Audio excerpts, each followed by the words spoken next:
Chapter 193. Huashidu asked, "What subject?" "I don't know anything." Pei Yunji's words sounded very confident.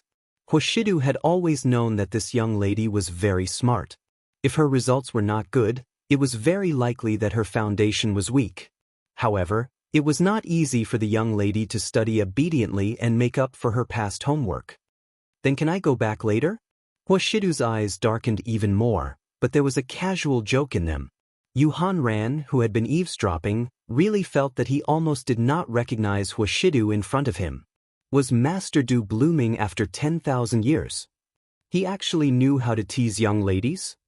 However, when he thought of Bei Yunj in her school dress, Yuhan Ran felt that Master Du's feelings were full of taboos. Was that Miss Pei an adult? At the same time, Bei Yunj thought of what Aunt Miao had said and her beautiful eyes moved. She thought that Huashidu was addicted to a woman.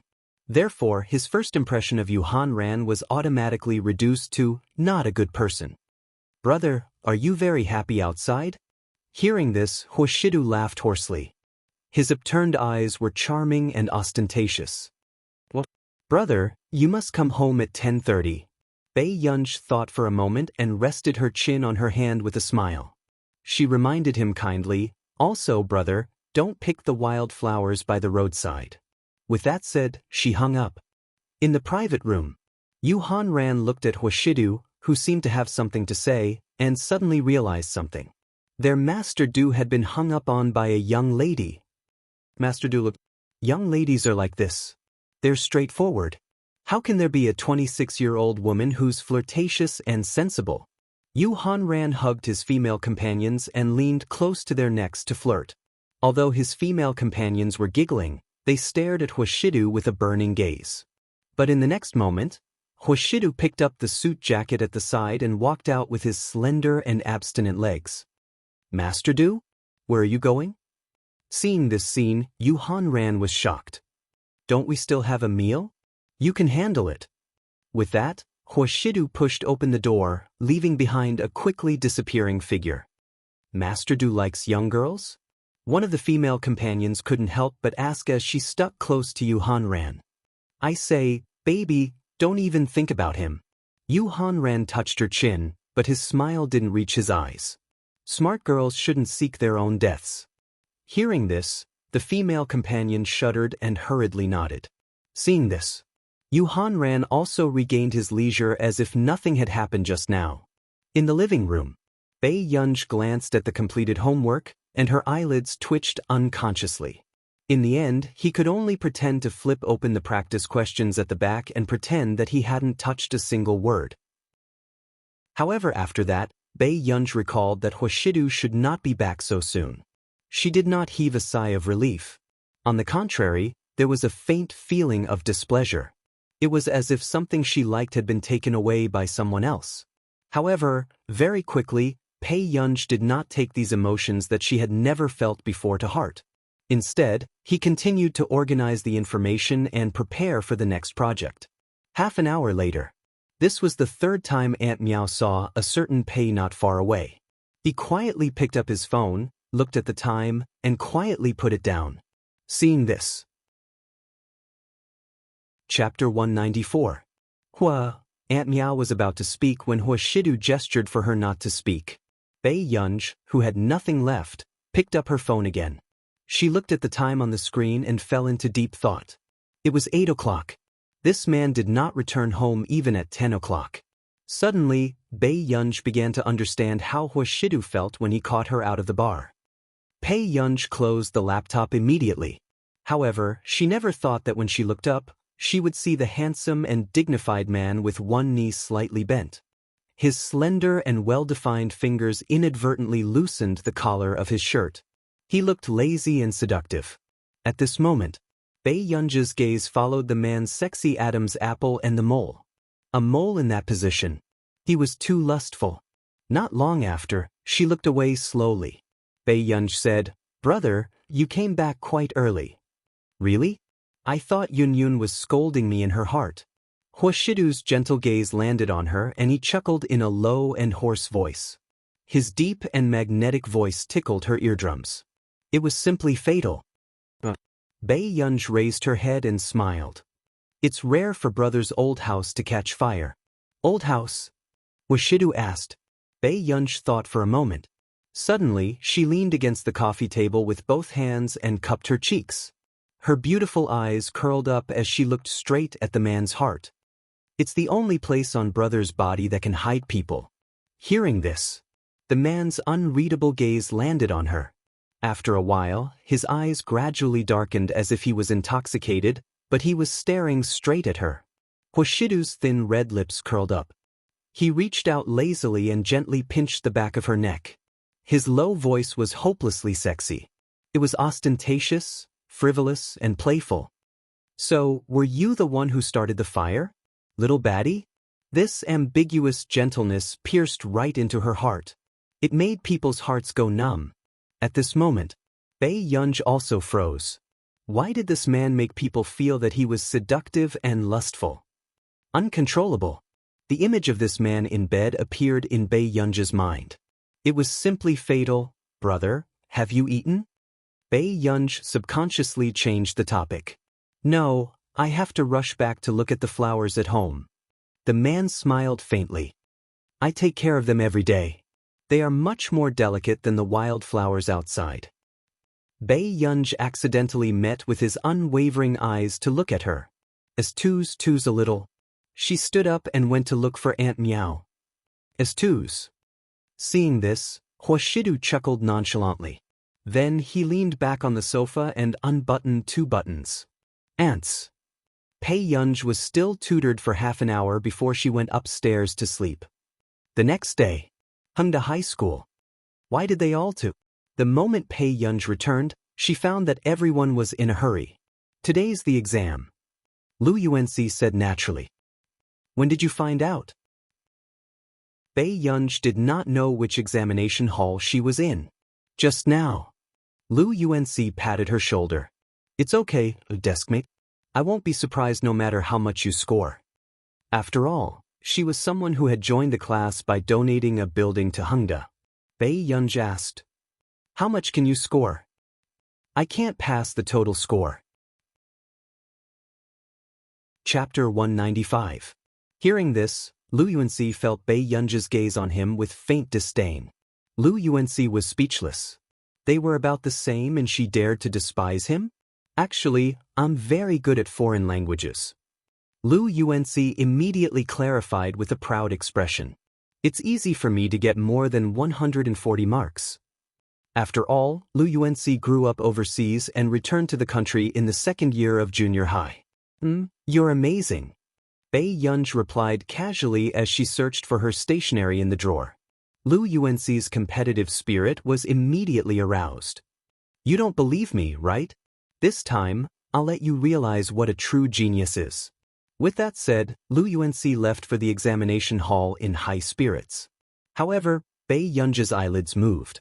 She didn't understand why a boy of this age was so silly. The examination seats in Hungda High School were arranged according to results, from the 1st examination hall to the 10th examination hall. Jiao, you're already like this and you still insist on taking the exam? You're working too hard. The female classmate helped Qin Yojiao to the 1st examination hall and sat down in the 2nd seat. Qin Yojiao smiled. I feel that my study condition hasn't been too good recently, so I wanted to come and test it. No matter how bad the Almighty's condition is, he's not something we mortals can compare to. The girl pretended to sigh before she said, however, I also want to know what results that Bei Yunj from class 7 can get. I heard that she cheated in the exam and was punished before she changed schools, right? TSK, they're both the eldest young miss of the Qin family. The gap between her and you is too big. Okay, let's not talk about her anymore. Qin Yojiao deliberately restrained her smile and said expressionlessly, I don't want Dad, Mom, and second brother to blame me for anything anymore.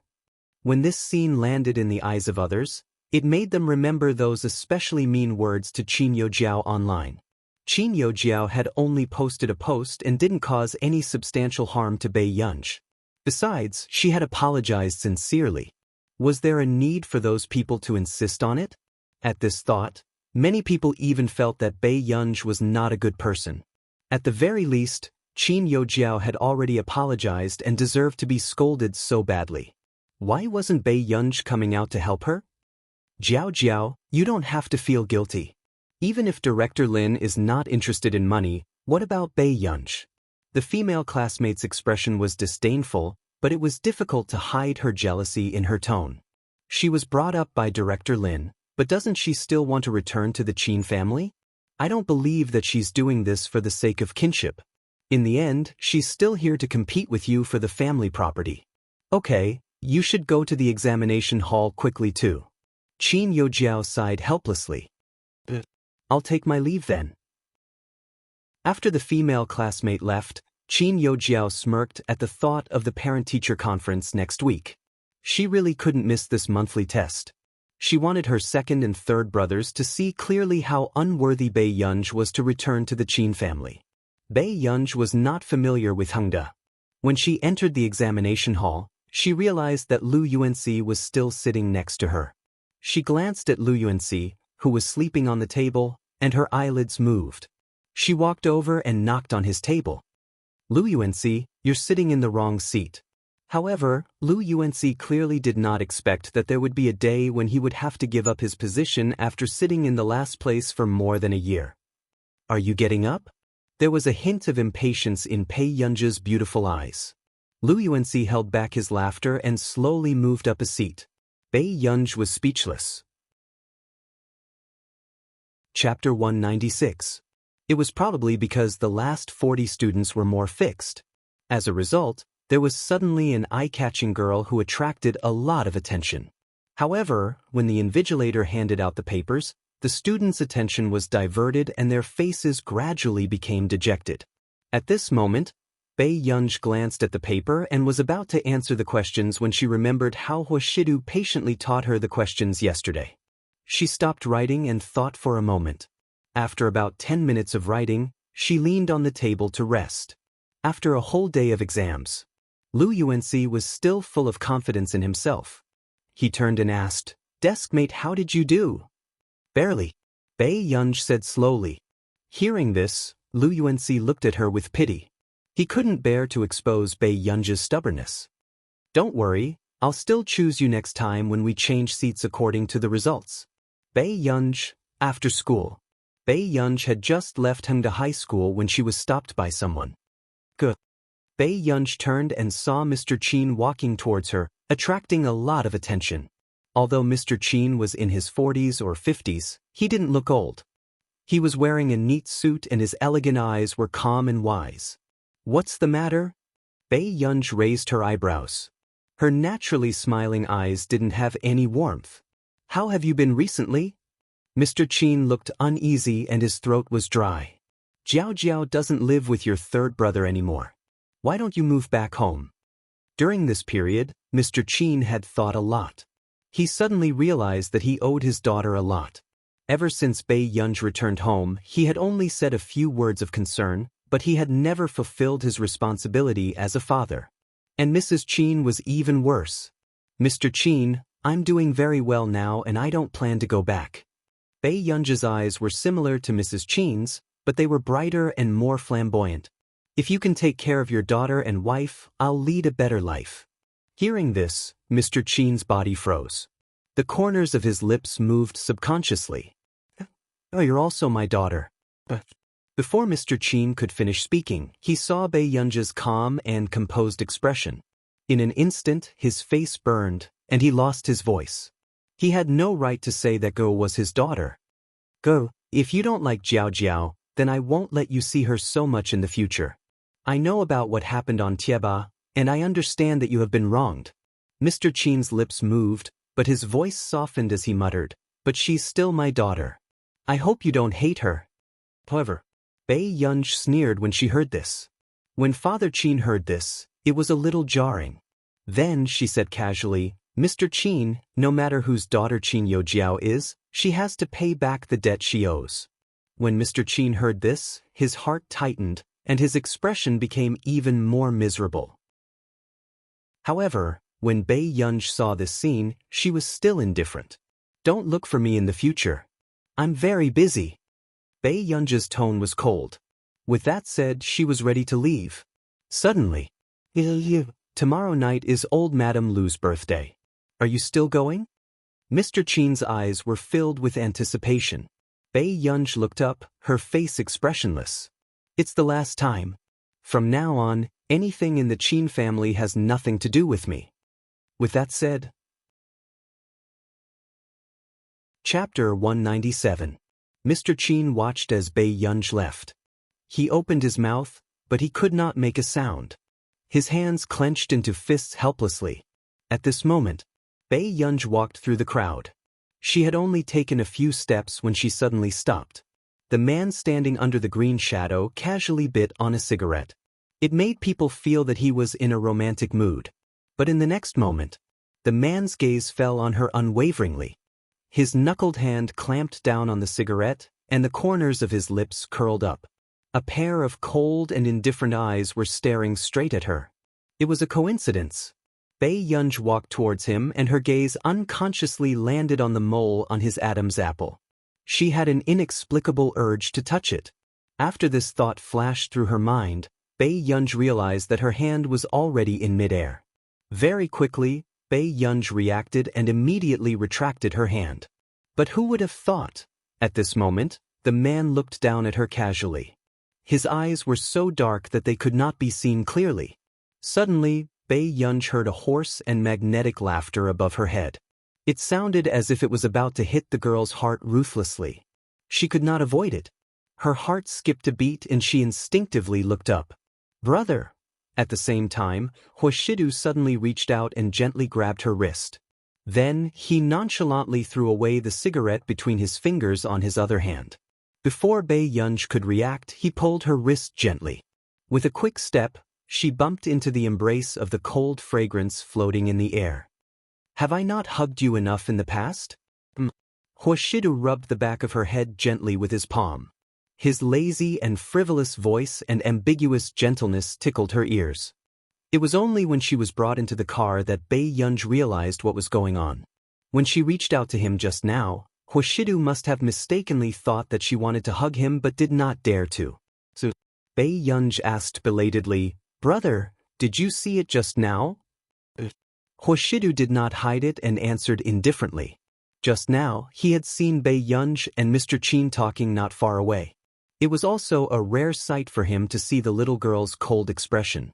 Hoshidu's answer also confirmed Bei Yunj's guess. This man probably thought that she was in a bad mood after quarreling with Mr. Chin. So when she saw him, she wanted to hug him. This misunderstanding was really interesting. What happened? Hoshidu looked ahead and asked. No. Bei Yunj glanced at him quickly. Her eyes were curved, and she turned her head to look at the scenery outside the window. Hoshidu suddenly said, "Yunun." Bei Yunj turned to look at him. "Be more reserved.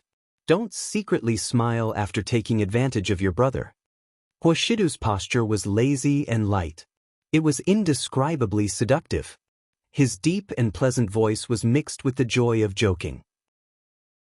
It was simply irredeemably sexy. Bei Yunj simply changed the topic. "He came to look for me just now because he wants me to go to the Lu family's birthday banquet tomorrow night. You don't want to go?" "It's the last time I'll listen to him." Bei Yunj glanced at him again. "Brother, why are you free to come and pick me up today? I heard that today is Hengda's February exam." Bei Yunj, why was he more informed than her? Why didn't Yunyun tell me about this? Hoshidu asked unhurriedly. Chapter 198. Bei Yunj could not answer for a moment. Hoshidu asked again, "You don't want to tell me?" Bei Yunj pulled up her hood and covered most of her face, revealing only her sharp chin. She slowly turned her head away. "I only found out today." Hearing this, Hoshidu glanced at Bei Yunj. The tip of his throat rolled and he let out a soft laugh. He did not ask further.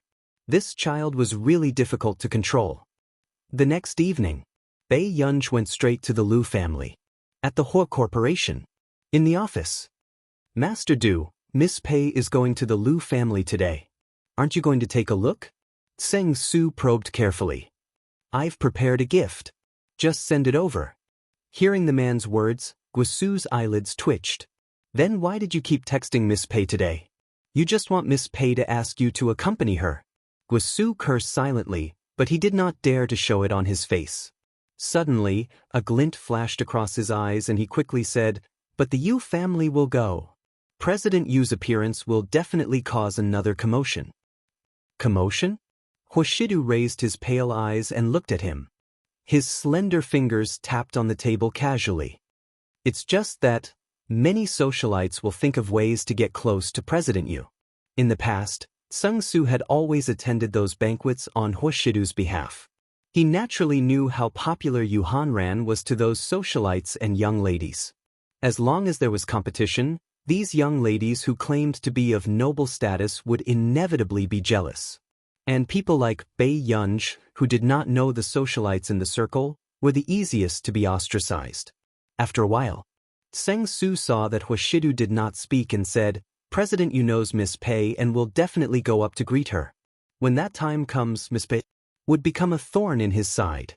However, before he could finish speaking, Hoshidu interrupted him. "Tell Yu Hanran to know his limits." Hoshidu looked up. His tone was light and lazy, but for some reason, it was suffocating. At this moment, even Sung-Soo did not react. He had not finished speaking. Why was Master Du so unhappy? Suddenly, he regained his senses and looked at Hoshidu with a complicated gaze. President Yu couldn't even greet Miss Pei? Wasn't Master Du being too strict with him? In the Liu family, the scenery of the garden was pleasing. The lamplight and candlelight reflected each other's brilliance. The fragrance of clothes and the shadows of hair shadowed the surroundings as they chatted and laughed. "Jiao Jiao, you're finally here." Ling Jiwei was wearing a dress that had been specially prepared for her. She looked delicate and charming.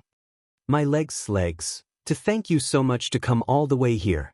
Qin Yojiao sat in the wheelchair and looked at Cheng Zihuai, who was pushing the wheelchair, with a sweet and shy expression.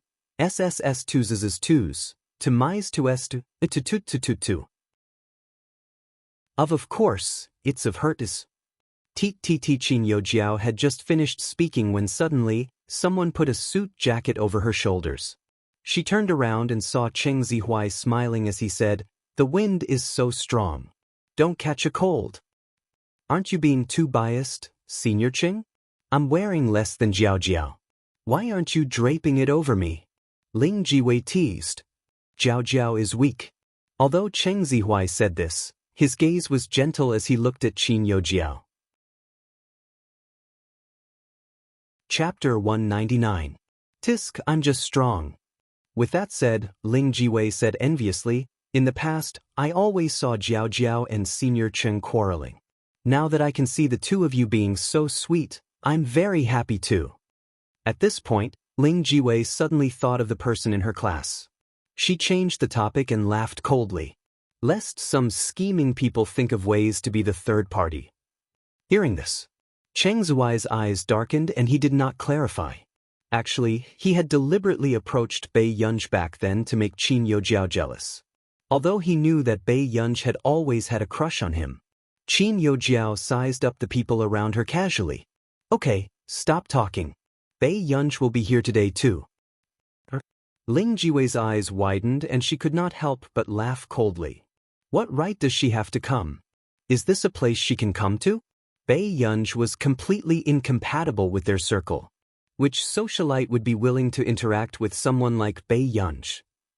"My father went to look for Bei Yunj." Qin Yojiao's eyelashes fluttered.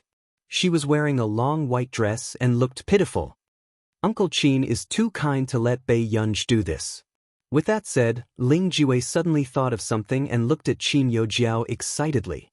"All right, Jiao Jiao, did you know? The Yu family will be here today." "Yu Hanran?"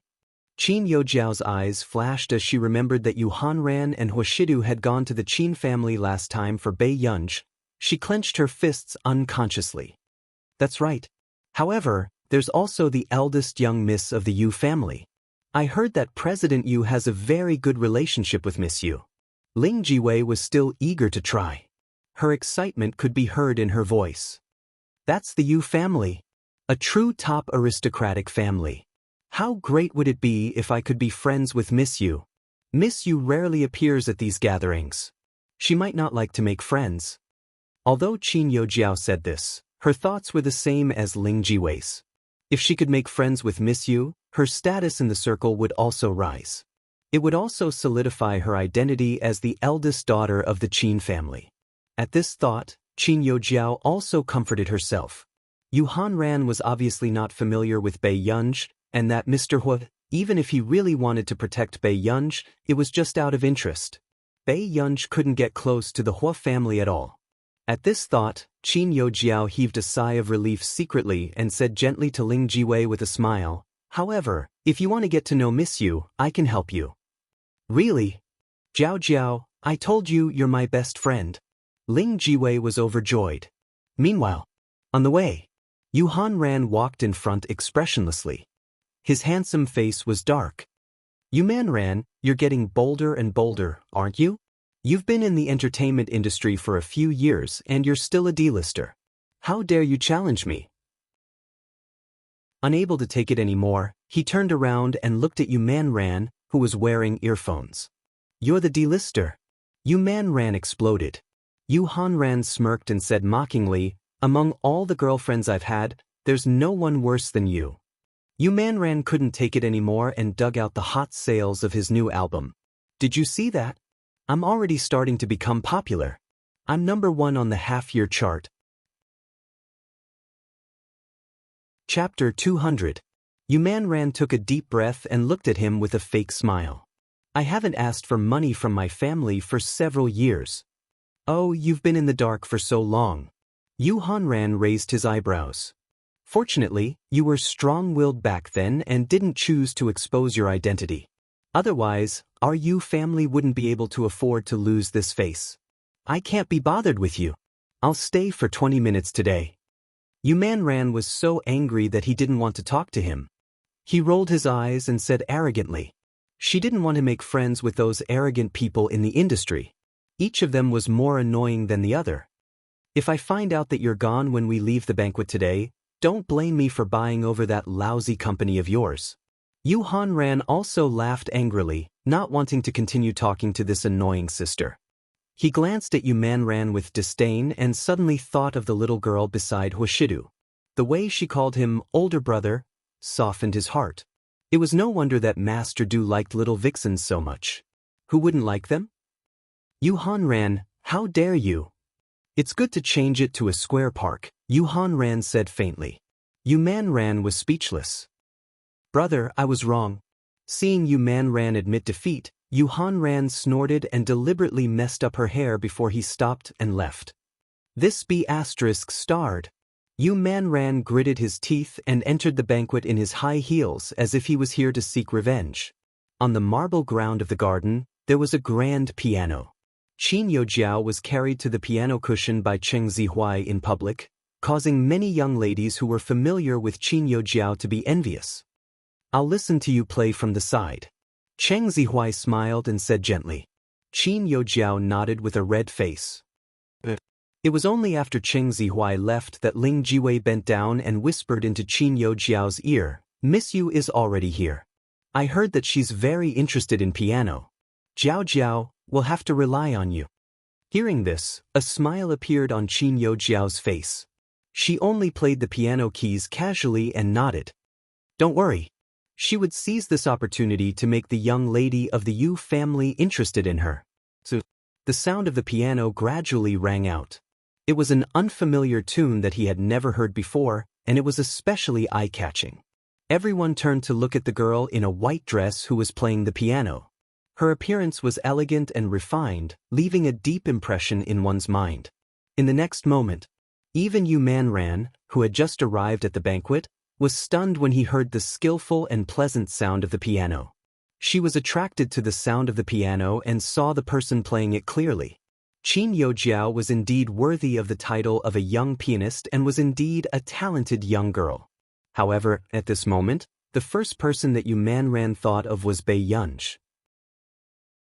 At the same age, Bei Yunj's creative ability was already astounding. There were even well-known musicians in the country who took the initiative to contact the composer after hearing her new song. All of this proved that Bei Yunji's terrifying strength had yet to be fully displayed. This person was still a mystery. Yu Manran stared at Qin Yojiao, his thoughts already starting to blank out. She was faintly looking forward to the scene of that person personally playing the piano. How shocking would that be? Before the piano music ended, the person who had just entered had already quietly sat on the swing in the corner. She leaned against it lazily, her expression languid and arrogant. Her black hair, fair skin, and red dress made her look extremely beautiful. Chapter 201. Bei Yunji glanced at Qin Yojiao, who could be vaguely seen in the distance. She then leaned one hand on the handle of the swing and supported her head. She looked free and unrestrained. Even after the piano piece ended, many people's eyes were still unable to move away from Qin Yojiao. Their expressions were either stunned or envious. "Miss Yu?" Ling Jiwei shouted. When she saw Yu Manran's face clearly, she was stunned. The young lady of the Yu family was that Yu Manran from the entertainment industry. Why didn't anyone expose this matter? "Who are you?" Yu Manran looked at the uninvited person and frowned slightly with displeasure and coldness. Ling Jiwei was slightly uneasy and nervous. "I heard from a friend that Miss Yu likes music. I didn't expect Miss Yu to be an artiste." Hearing this familiar conversation, Yu Manran was not interested. She crossed her arms and looked at Qin Yojiao not far away. "That young lady is not bad." Hearing Yu Manran praise Qin Yojiao like this, Ling Jiwei's eyes flashed and she was full of smiles. "Yes, her name is Qin Yojiao and she's the eldest young lady of the Qin family. She even had a piano concert tour before and wrote all the pieces herself." With that said, Qin Yojiao had already been pushed over in a wheelchair by Cheng Zihuai. "Wei Wei." Qin Yojiao called out to Ling Jiwei before her eyes landed on Yu Manran. "Is it Miss Yu? You played well." Yu Manran looked at her. Hearing this, Qin Yojiao tried her best to suppress the smile on her lips and said with a smile, "This is my new piece for this year's piano tour.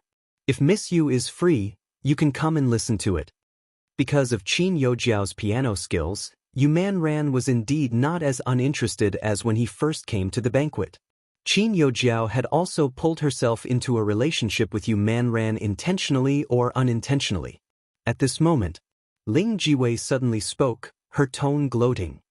"Jiao Jiao, that person isn't here yet. Could it be that she's afraid?" Qin Yojiao laughed. "Why are you mentioning her all of a sudden?" Then, Qin Yojiao said casually, "She hasn't been back to the Qin family for long, so it's normal that she doesn't know anything." Yu Manran had been in the entertainment industry for many years. How could he not hear the superiority in Qin Yojiao's words? She smirked and her interest in Qin Yojiao immediately disappeared. "Even if she's talented, she can't compare to you, Jiao Jiao." Ling Jiwei deliberately smiled and said, "Other than Miss Yu, no one else can compare to an outstanding person like Jiao Jiao." "Are you talking about the new miss from Jiao Jiao's family?" A few socialites who knew Qin Yojiao came over and giggled. One of them deliberately asked, "Jiao Jiao, how long has it been since she returned to the Qin family? Why didn't you change your surname back?" Hearing this, Ling Jiwei couldn't help but sneer. "Jiao Jiao is so young, but she won the first prize in the piano competition. She's the youngest winner in history. In terms of talent, who could compare to Jiao Jiao? If someone like her has the same surname as Jiao Jiao, it would be too much of a stretch." Hearing this, Qin Yojiao furrowed her eyebrows as well. She did not want to keep mentioning Bei Yunji in such an occasion. Not everyone could be compared to her. But then, before Qin Yojiao could interrupt, Yu Manran suddenly lifted his skirt and walked towards the grand piano. This scene confused the socialites who had just treated Bei Yunji as a joke. "Miss Yu, what are you doing?" Ling Jiwei was confused. As for Qin Yojiao, her smile froze when Yu Manran sat in front of the piano. Chapter 202. Yu Manran played a few keys simply. Not long after, a piano sound that was different from before attracted everyone's attention. On the other hand, Bei Yunji, who was leaning against the swing, looked up and said, "Follow me." At this moment, everyone present was fascinated, But Qin Yojiao's expression did not look too good. From the beginning of this piano piece, it had already tickled people's hearts. The main melody of the piano was clearly vicissitudes of life and had a grand style, but the secondary melody was healing and joyful and romantic. The seemingly contradictory rhythm was compatible, but it sublimated the mood of the piano piece. This kind of score often required very difficult skills to play. And the composer was even more open-minded. His control of the tune and rhythm was like a stroke of genius. After the performance, Qin Yojiao felt like she had been slapped in public. Her expression was ugly, but it was full of smiles. "Miss, you played very well. Which famous composer did this score come from?" Qin Yojiao could tell that Yu Manran did not know enough about music scores. But this score itself was very difficult to play. It was probably a famous pianist the Yu family had invited. Otherwise, they would not have done this. Not only Qin Yojiao, even the others wanted to know who the person who could make such a score was. Originally, when they heard Qin Yojiao's piano piece, they thought that it was already rare. However, they did not expect that the moment Yu Manran played the score, the former became a bland soup. A famous composer? Yu Manran chuckled and glanced at the socialites who had stepped on the high and flattered the low just now. "This was written by a girl about your age. I only played a simplified version." With that said, everyone present was shocked. "About the same age as Miss Qin? Is she a god?" "I've learned piano for so many years and only now do I realize that I'm here to make up the numbers. I thought that Qin Yojiao was already very good at this age. Why is there a big boss now? I don't know music, but it's really nice." The discussions around them started to question Qin Yojiao's talent, making Qin Yojiao feel like she had fallen into a quagmire for the first time. She took a deep breath and tried to sound as calm as possible. "May I know who she is?" "There's no need for that." After Yu Manran finished speaking, he smiled mysteriously. "Miss Qin, you are also very powerful, but you have to admit that there is always someone better than you." She could only play the simplified version of the music score in an orderly manner. But if that person were to personally play the original version, it would definitely be a shocking scene. All of a sudden, Yu Manran really wanted to encourage Bei Yunj to go to his concert and play the original song. That scene would definitely explode. However, when Qin Yojiao heard this, she could not smile at all. How could she not tell that Yu Manran had a bad impression of her now? "Miss Yu, I understand if you don't like me." Qin Yojiao clenched her fists and said with a generous smile, "But I'm afraid it's a little hard to believe that such a song was written by someone my age." The meaning of these words was obvious.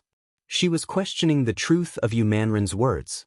"Miss Qin, do you think that if you can't write it, others can't write it either?" Chapter 203. With that said, the entire venue fell silent. Although there were many socialites who played the piano well, no one dared to say that they could play 1/3 of the piano piece just now. This score was too difficult to control. At this moment, Qin Yojiao smiled as well.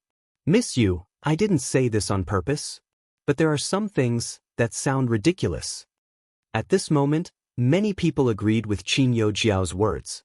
Such a piece did not seem like it could be written by a person in her teens or 20s. If that was the case, then she was too talented. Yu Manran looked at this hypocritical face and gritted his teeth in anger when he heard this. Then she laughed coldly and looked around, wanting to find Yu Hanran.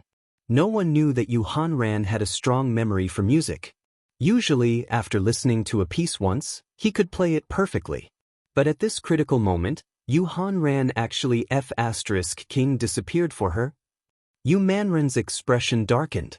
At this moment, Yu Hanran had unknowingly walked to Bei Yunj's side. He was interested. "Miss Pei, can't you tell that that silly girl is speaking up for you?" He was not standing far away just now and had heard the discussion of the group of girls. Yu Manran was still the same as before. He even defended people he didn't know. "President Yu, you don't even care about your sister?" Bei Yunj raised her eyebrows, a faint smile in her eyes. Hearing this, Yu Hanran did not expect this little girl to guess his relationship with Yu Manran. That score is quite difficult. Yu Hanran's tone was teasing. Why don't you call and ask Master Du to support you? He's very good at the piano and violin. He also wanted to see how important this little girl was to Master Du. Really? I'll listen to it in the future. Bei Yunja's eyes were presumptuous and flamboyant, but she was bright and charming, making people dazed. Hearing this, Yu Hanran only understood after a while. This little girl only liked to eat alone and did not want others to hear Huashidu play the piano. Yu Hanran was speechless. This little girl's possessiveness was quite scary. However, before Yu Manran could continue speaking, Bei Yunj slowly stood up when he caught a glimpse of Yu Manran's face turning red. She casually straightened her skirt and walked into the crowd. However, Bei Yunj's reaction also surprised Yu Hanran. What was Bei Yunj doing? Could it be that she could play the piano? After obtaining this understanding, Yu Hanran still didn't dare to be sure. It was not that he had not checked Bei Yunj. In Hengda High School, Bei Yunj was the epitome of an ignorant and incompetent troublemaker. How was this the obedient girl who would be influenced by art after class? Miss Yu, do you know anyone at the banquet? Qin Yi asked with a coy smile. Cheng Zihuai, who was standing behind Qin Youjiao, also looked at Yu Manran coldly, thinking that he was deliberately finding trouble with Qin Youjiao. Even if Yu Manran's gaze was cold. Just as he was about to say something, he suddenly heard a familiar voice. Yu Manran. The moment he finished speaking, Yu Manran's eyes lit up when he saw Bei Yunj. She never thought that she would meet Bei Yunj here. However, after that, she felt inexplicably guilty. Could it be that Ge had seen her playing her song and fighting with someone? Ge. Yu Manran's tone was weak. Chapter 204. At the same time, everyone subconsciously followed Yu Manran's line of sight. In an instant, a trace of amazement flashed across their eyes. The girl who walked over had black hair and fair skin. She was wearing a long red dress with a V-neck and thin straps. Her waist was tied up, outlining an extremely high-class sexiness. She had a pair of soul-stirring eyes. The smile in her eyes did not reach her eyes, but she was languid and charming. Which family's young lady's appearance was real? At this moment, a trace of strong jealousy flashed past Qin Youjiao's eyes and her eyes darkened. These two people actually knew each other? So, Qin Youjiao said with a smile, is she the only friend Miss Yu knows on the show? Yu Manran could not help but look at Qin Youjiao, his eyes dark. Where did this elder young miss get her sense of superiority from? Didn't she know that she had already shown off in front of the big boss? Yes, she's the only friend I know on the show. Yu Manran chuckled and said indifferently. Hearing this, Qin Youjiao gritted her teeth and clenched her fists unconsciously. She had just said so much to Yu Manran, planning to make Yu Manran one of her own. But now, she found out that Yu Manran was actually willing to be friends with someone like Bei Yunj? This woman was really crazy. Not only Qin Youjiao, but Ling Jiwei and the rest beside her also had ugly expressions. Ling Jiwei gave a fake smile. Miss Yu, were you deceived by Bei Yunj? What's so good about her that you want to be friends with such a person? Hearing this, Yu Manran's eyes turned cold. This gaze made Ling Jiwei inexplicably afraid and she avoided his gaze. A person who's worth it is worth it everywhere. Yu Manran raised an eyebrow and chuckled, but the coldness in his eyes did not disappear. Hearing this, Ling Jiwei's expression was ugly, but she did not dare to offend the Yu family. Suddenly, Qin Youjiao spoke. Since that's the case, it looks like you can definitely help Miss Yu prove what she said just now, right? Bei Yunja's lips curved upwards as her gaze landed on Qin Youjiao. Qin Youjiao, leave some leeway for yourself. Hearing this, Qin Youjiao thought that Bei Yunj was threatening her and could not help laughing. Yunj, if you don't know how, then forget it. I don't think Miss Yu will blame you.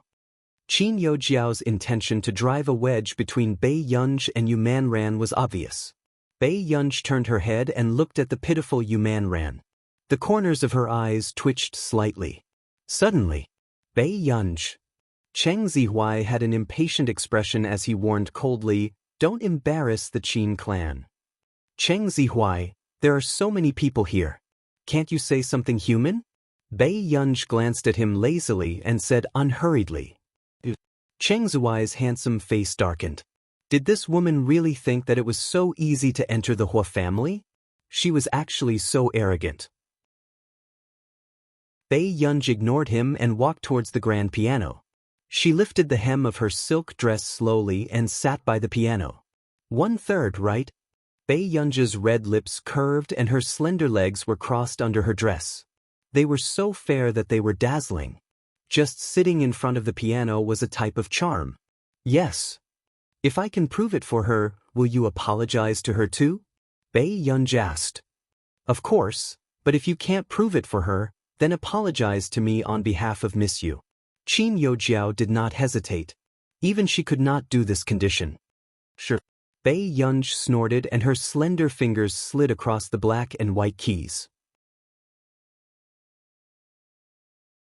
Chapter 205. Does she know what kind of honor Jiao Jiao has received since she was young? Ling Jiwei could not help laughing mockingly. Hearing this, Yu Manran snorted coldly and stared fixedly at Bei Yunj. She had never heard Bei Yunj play the piano, but how could someone who could write such a score play badly? At this thought, Yu Manran's eyes became more and more expectant. After that, under everyone's watchful gazes, Bei Yunj's slender fingers danced. However, from the moment the first key fell, Qin Youjiao's lips twitched and the sarcasm in her eyes was not hidden. She thought that this Bei Yunj had some confidence. However, she did not expect her to play the first key wrong. She had really overestimated her. Miss Yu, the song Yunj played seems to be very different from the one you played just now. Qin Youjiao was very confident in her professional field. Yu Manran furrowed his eyebrows, not quite understanding what was going on with Bei Yunj's song. However, she did not think that Bei Yunj had played it wrong. Did she play it wrong? The style is too different. The people around started to discuss. Yeah, I can't tell what's the same between these two songs. Didn't we agree to repeat the score just now? It's nice, but this is completely different from Miss Yu's song just now. At this moment, Ling Jiwei, who was beside her, also had a mocking expression. She could not help laughing and saying, I really thought that she could play a few notes. I didn't expect her to dare to show off when she doesn't know anything. It sounds nice too, the socialite beside Ling Jiwei said softly. So what if it's nice? Ling Jiwei immediately turned to look at her and laughed coldly. She didn't write this song. I wonder how long she practiced to reach this level. Hearing this, the socialite beside her was speechless. But she had a feeling that this song was a little familiar at this moment. Yu Hanran stood not far away as he watched Bei Yunj play the piano. A hint of surprise and amazement flashed across his eyes. He thought that Bei Yunj really didn't know anything. He had hidden it too well. This time, Master Du has really picked up a treasure. Yu Hanran chuckled. So, the sound of the guqin gradually stopped. Bei Yunj glanced at Qin Youjiao, his lazy voice slightly playful. Miss Qin, isn't it time for you to fulfill your promise? Hearing this, Qin Youjiao found it ridiculous. Bei Yunj had the courage to ask her to apologize even though she didn't make a single sound right. Bei Yunj, we're not deaf. Do you think you've hit the right note? Qin Youjiao's eyes were filled with sarcasm. Even Cheng Zihuai, who was behind her, looked at Bei Yunj with disdain. Thus, Bei Yunj, don't go back on your word. You should be the one apologizing to Jiao Jiao. Ling Jiwei immediately chimed in. She felt as if she had vented her anger. Suddenly, a voice sounded not far away. She didn't play it wrong. Hearing this, everyone looked at Yu Hanran instinctively, not understanding why he would say this. She used the secondary melody of the music score to adapt it. The first and last parts were played in reverse. The moment Yu Hanran said this, the smile on Qin Youjiao's face froze. The rest of the people were even more stunned. Played in reverse? So, not only did this girl play it correctly, she even changed the tune on the spot? Impossible. Ling Jiwei's voice was sharp and ear-piercing. Chapter 206. How is this possible? Even Jiao Jiao said that this score would be very difficult to learn. How could Bei Yunj be able to play it after listening to it once? Not only Ling Jiwei, even Qin Yo Jiao's expression was exceptionally ugly. She stared at Bei Yunj with dark eyes. Impossible. Back then, when Bei Yunj had just returned to the Qin family, she had deliberately tested Bei Yunj's ability. Not to mention the piano, she was clearly someone who couldn't even understand music. Miss Pei played the entire song. She repeated exactly 1/3 of Man Man's song. Yu Hanran smirked lightly, but he was even more confused about Bei Yunj. He could barely remember the score just now, but if he wanted to play it as easily as Bei Yunj, he would need at least a week to practice. In the end, this person even changed it on the spot. At this moment, Yu Manran immediately understood. Or changed it on the spot. Did she think that it was unfair to repeat the score she wrote? At this thought, Yu Manran looked at Bei Yunj with a complicated gaze. However, with Ger changing it like this, it seemed to be a slap to Qin Yo Jiao and the rest's faces, although, looking at their expressions now, it was really satisfying. Impossible. You must have learned this score secretly long ago. You did it on purpose. Ling Jiwei lost her composure and said sharply, before she pointed at Bei Yunj and Yu Manran. You're friends. You must know Yu Manran's score too. Yu Manran was speechless. How could he not know? She was the one who King wrote this score. Bei Yunj laughed carelessly. There was no guilt in her eyes, but they were bright and charming. Hearing this, a glint flashed past Qin Yo Jiao's eyes. However, in the next moment, before Qin Yo Jiao and the rest could heave a sigh of relief and were about to ridicule Bei Yunj, Bei Yunj suddenly played the piano again. Within half a minute, Qin Yo Jiao's face gradually turned pale and she felt cold all over. *CK, isn't this Qin Yo Jiao's song just now? You can repeat this after just one play? Amazing! Is this the new young lady of the Qin family? How ruthless! Of course. Do you know who raised her? Principal Lin Longjun. Wait, who are you talking about? Lin Longjun. That Dean Lin of Yunqing University? Damn, didn't we agree to go to the orphanage? Yes, the orphanage opened by Director Lin. She was truly the heaven's chosen one. To think that he would encounter Dean Lin Longjun after being left behind. Who could be as lucky as him? I don't think I have the chance to listen to Miss Qin's music score, right? Bei Yunj repeated the score that Qin Yo Jiao had played just now without missing a single detail. This scene caused goosebumps to rise all over their bodies. Even Qin Yo Jiao might not be able to do such a thing. In an instant, Qin Yo Jiao's back was filled with coldness as she stared at Bei Yunj with dark eyes. Only Mrs. Qin and Qing Zihuai knew about this score. It was impossible for Bei Yunj to know about it. So, Bei Yunj didn't know how to play the piano at all. She had been pretending all this time? Bei Yunj, were you lying to me before? Qin Yo Jiao stared at Bei Yunj darkly. I thought that Miss Qin wanted me to play it so strongly because you knew that I knew how to play it. Bei Yunj said lazily. Chapter 207. If she did not go along with Bei Yunj's words at this time, everyone would think that she was deliberately making things difficult for Bei Yunj. Qin Yo Jiao gritted her teeth secretly. After a long time, she took a deep breath and forced a smile. I didn't expect you to be so good at the piano, Yunj. Hearing the discussions of the people around Qin Yo Jiao and Bei Yunj, Ling Jiwei could not help but speak up for Qin Yo Jiao. It's not difficult to arrange the music. That score is good to begin with. It won't be bad no matter how you change it. She's just being opportunistic. Then why don't you try being opportunistic? Yu Manran, who was beside her, said slowly. Hearing this, Ling Jiwei wanted to say something but stopped herself, her face flushing red. She bit her lip, not daring to really anger Yu Manran. Okay, this matter ends here. Cheng Zihuai glanced at Bei Yunj with slightly dark eyes. Indeed, he did not expect Bei Yunj to know how to play the piano and she was not worse than Jiao Jiao. His tone slowed down. Jiao Jiao didn't mean to make things difficult for you. There's no need to embarrass anyone in public. His meaning was obvious. Cheng Zihuai planned to protect Qin Youjiao and not let her apologize. Hearing this, a smug smile appeared on Qin Youjiao's lips as she glanced at Bei Yunj provocatively. So what if she won? Zihuai was still on her side. Yunj, don't misunderstand Zihuai. Don't be unhappy because of this, Qin Youjiao bit her lip and said. Hearing this, Yu Manran was in disbelief. How could there be such a high-level green tea? Then, Yu Manran laughed coldly, putting on the airs of a spoiled young lady with ease. I don't know if Gu is happy or not, but I'm not happy. Miss Qin, don't forget. The person you promised to apologize to just now was me.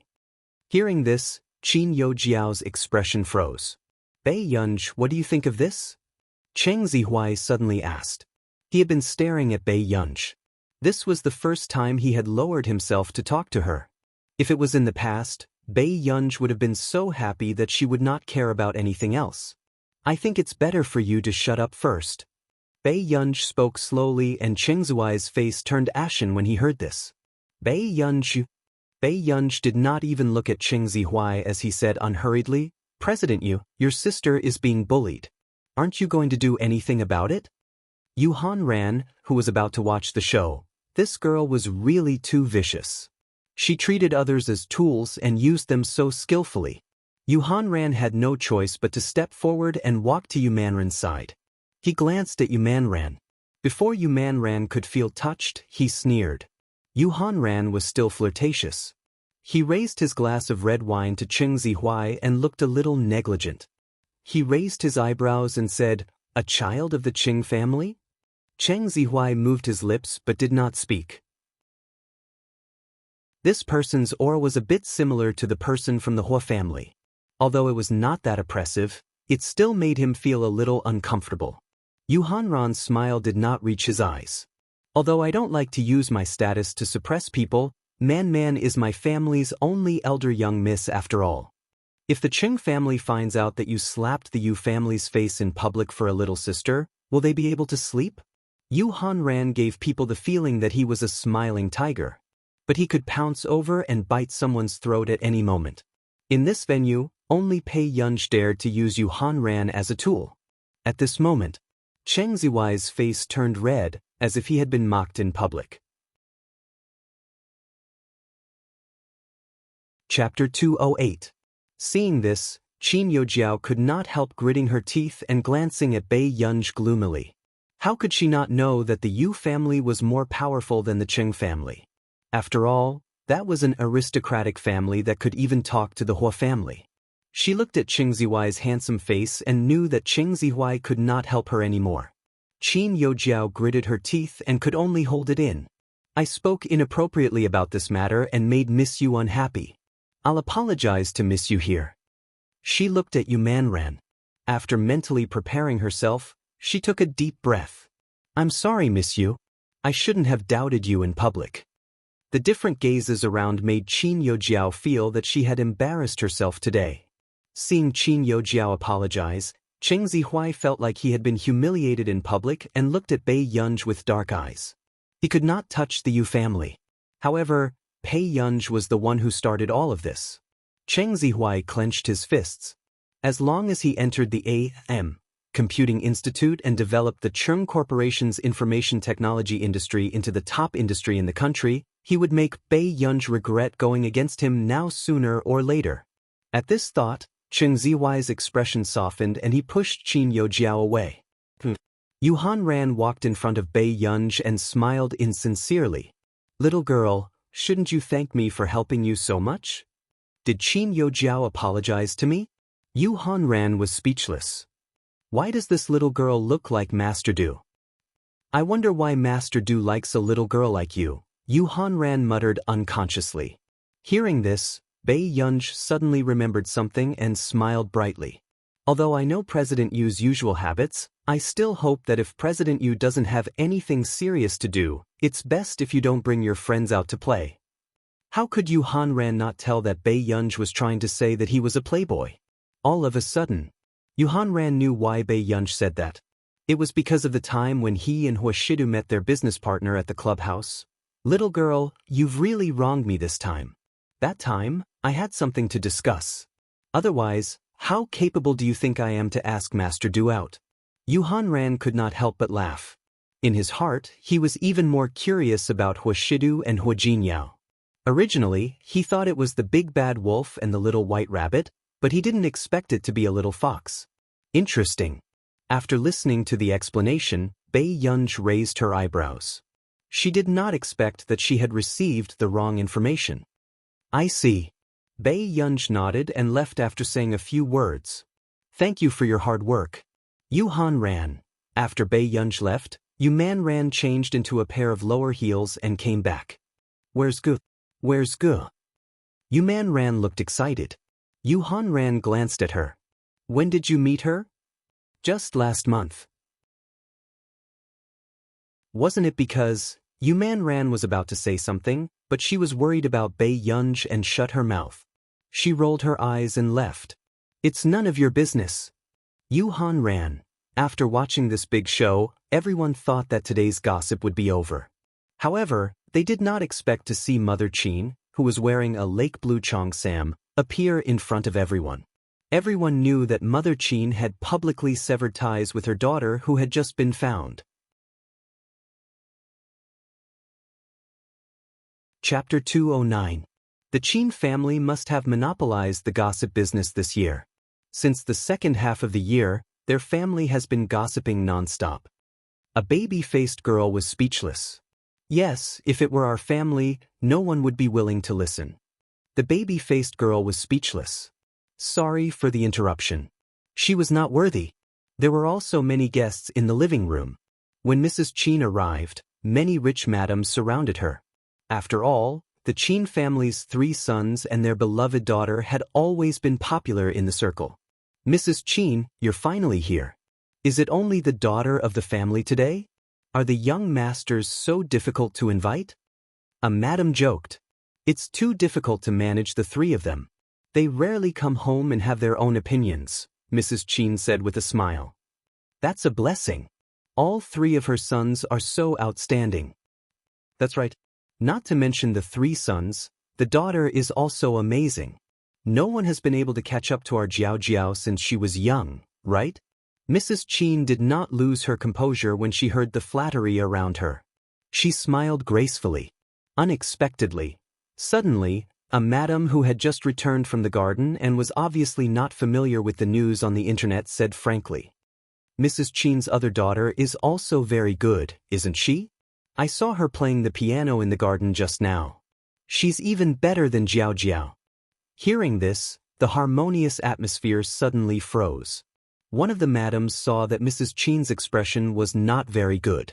She immediately pulled the honest madam and said with a smile, What are you talking about?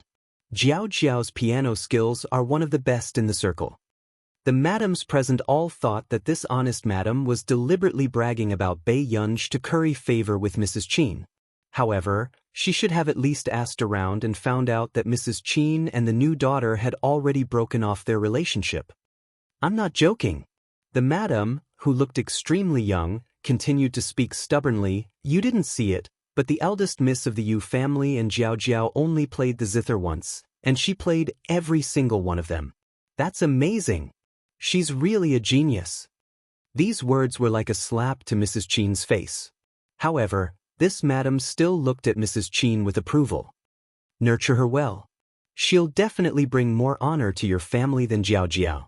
Mrs. Qin suppressed the displeasure on her face and maintained her composure. That's not my daughter. I only have one daughter, Jiao Jiao. Ah? What did you say? The young madam was stunned. I've severed ties with her. Mrs. Li, please don't mention her to me. Mrs. Qin's tone was distant and cold.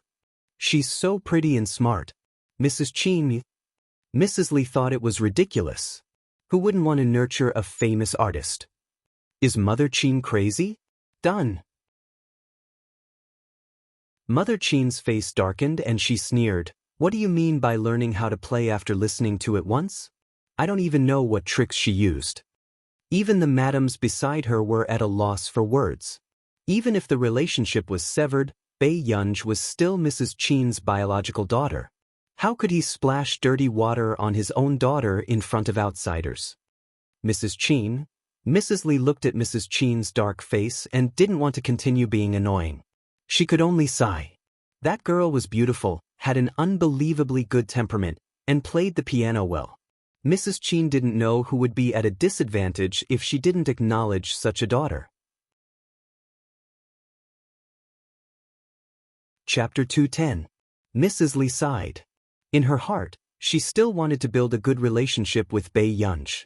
This girl was born with a noble appearance. If she was her daughter, she could be a vegetarian for a year.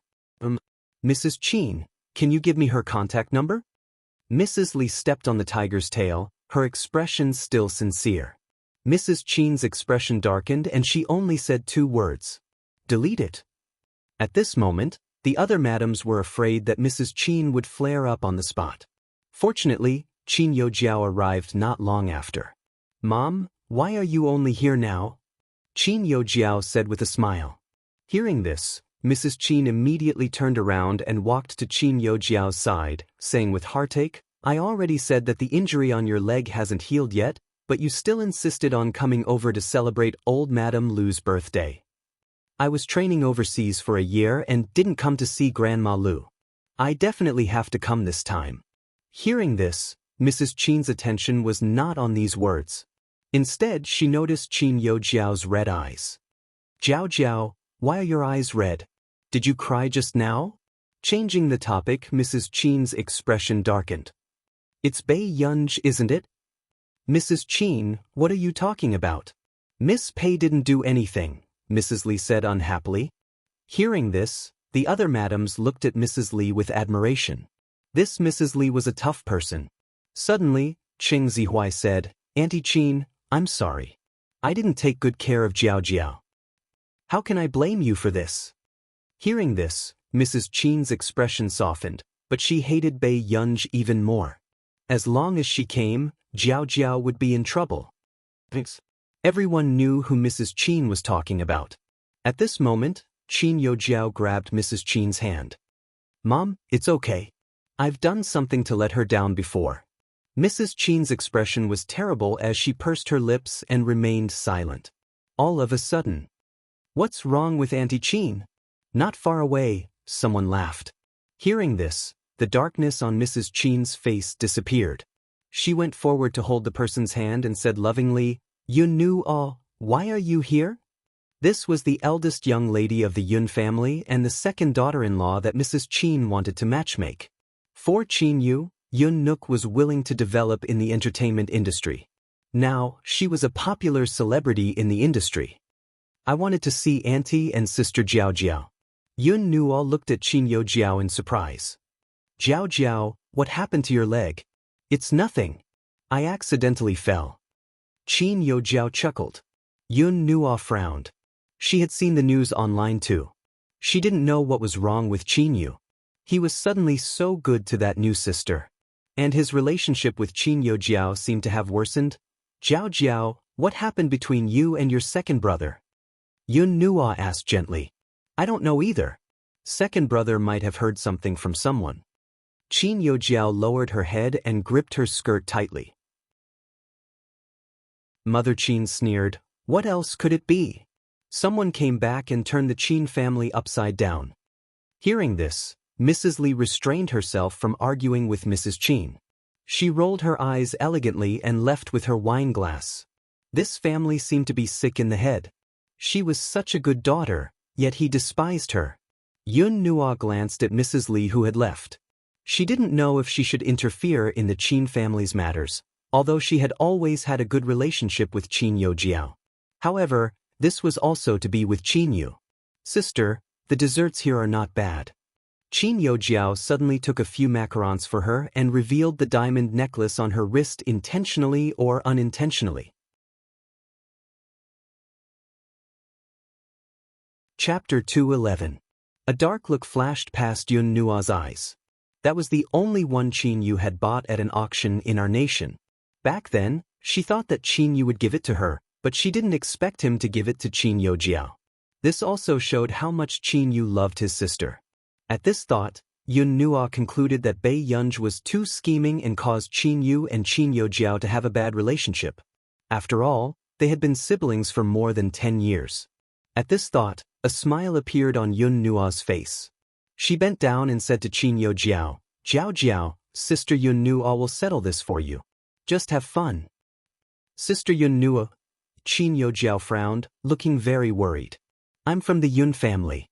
No one will say anything about you. No one can touch me." Hearing this, a strange glint flashed past Qin Jiao's eyes. She did not tell Yun Nua that Bei Yunj was staying at Huishidu's place. Bei Yunj followed the streetlights and strolled around the garden. Half an hour later, she returned to the banquet. At the same time, Yun Nua waited for about 10 minutes before she saw Bei Yunj. A trace of surprise flashed past her eyes. She had seen Bei Yunj before, but at that time, Bei Yunj gave people the feeling that she was introverted and gloomy, making people feel uncomfortable just by looking at her. However, she never thought that Bei Yunj would completely change her appearance now. "Miss Pei." After Yun Nua regained her senses, she walked up to Bei Yunj. "What's the matter?" Bei Yunj glanced at her, her tone lazy. She walked to the long table, took some food, and placed it on the plate. "I know that you've never liked Jiao Jiao, but no matter what, Jiao Jiao has lived with her 3 brothers for so many years." Yun Nua smiled and said, "You can't compare to her." Hearing this, Bei Yunj was not unhappy at all. Instead, she snorted. She glanced at Yun Nua calmly and raised an eyebrow, looking extremely charming. "I can't compare to her. Why are you still talking to me?" For a moment, Promise Yun choked on her words, and her face turned red. She didn't expect Bei Yunj to speak like a completely different person. "What did you say to Qin Yu?" Bei Yunj glanced at her indifferently. She remembered that in the original novel, Qin Yu had indeed gotten together with Yun Nua in the end, so she couldn't be bothered to say anything. She slowly ate the dessert, but when Yun Nua saw this, her face darkened. She rarely met anyone who gave her such an attitude. Not long after, before Bei Yunj could pick up the steeped oolong tea, Yun Nua suddenly moved her elbow and bumped into Bei Yunj's hand. She knocked over the oolong tea that Bei Yunj had just picked up. Seeing this, Bei Yunj's expression did not change.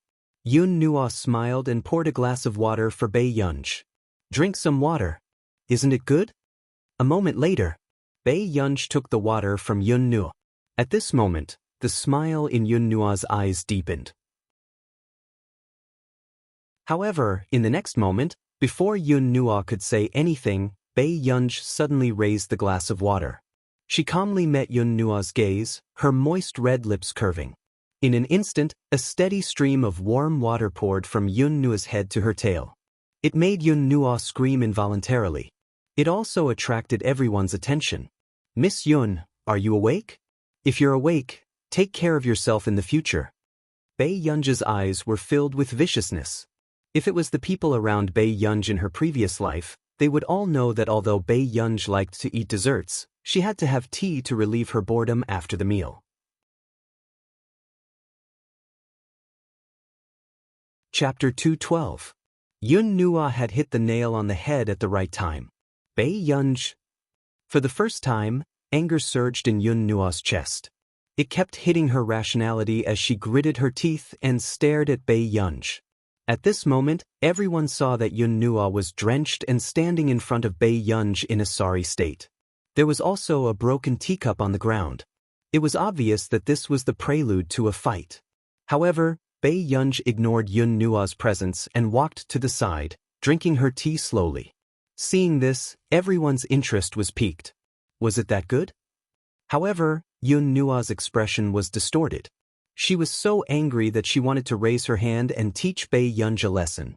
This thought flashed through Yun Nua's mind. Soon, she really took a step forward and raised her hand. Suddenly, "Yun Nua, what do you want to do?" The man's deep voice was cold. Instantly, Yun Nua jumped in fright and turned to look at him instinctively. "Qin Yu, I was the one who poured water on me first." Yun Nua bit her lip and looked at Qin Yu with red eyes. Qin Yu had never been fierce to her before. Qin Yu pursed his lips and walked to Bei Yunj's side without a word. His voice suddenly became gentle. Are you all right?" Bei Yunj's eyelids moved and she saw the nervousness in Qin Yu's eyes.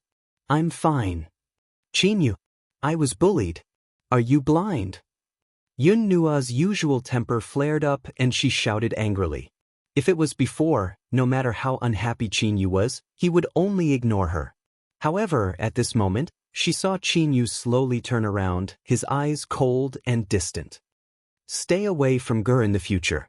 Yun Nua's body froze as if she was filled with coldness. I'm just teaching her for you. I don't really hate her, she explained immediately. Yun Nua was really afraid that Qin Yu would ignore her. Do I need you to teach me? Qin Yu chuckled carelessly, but his tone was sarcastic. At this moment, Yun Nua completely knew why Mrs. Qin and Qin Yojiao hated Bei Yunj so much.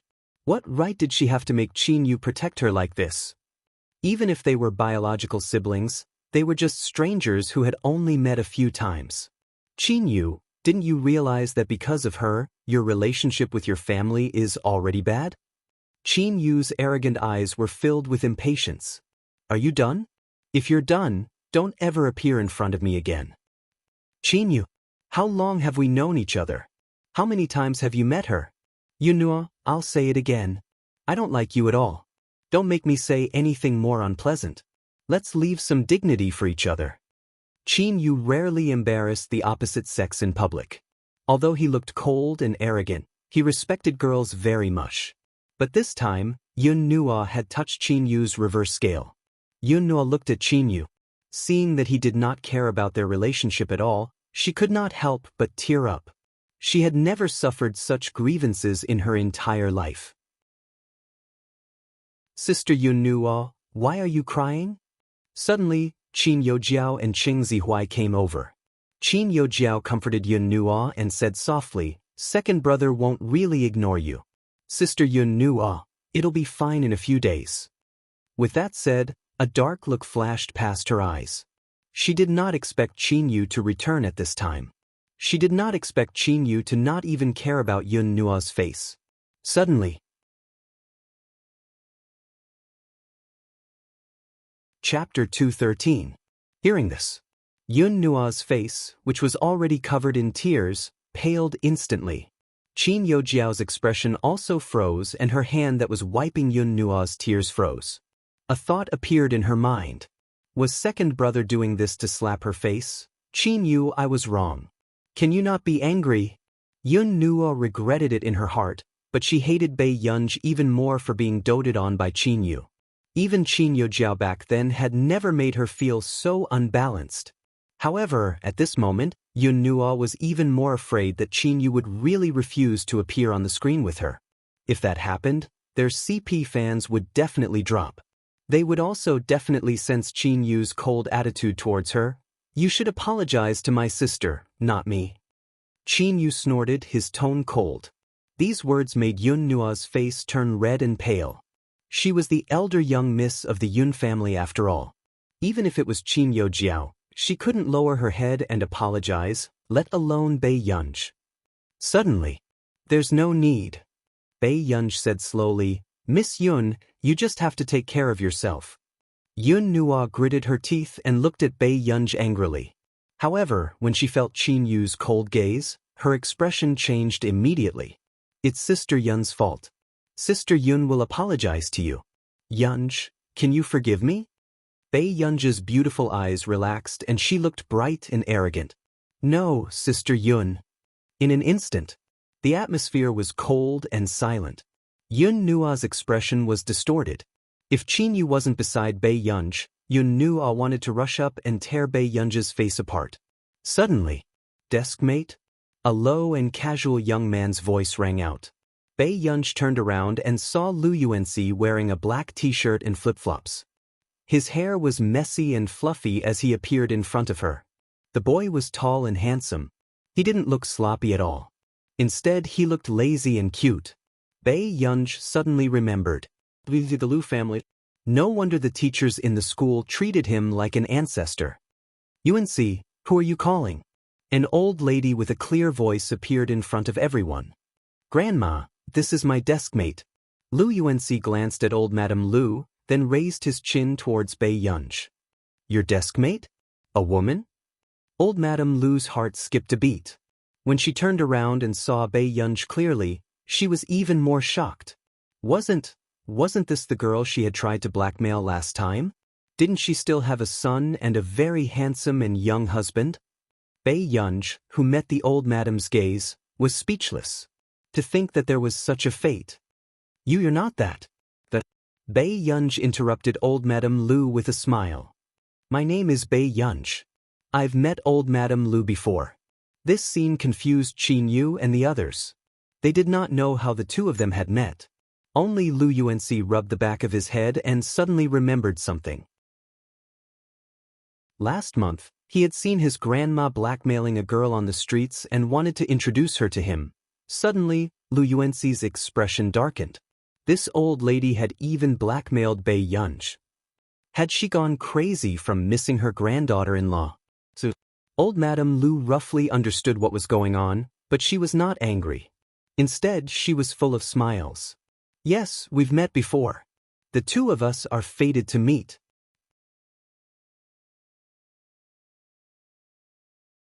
Chapter 214.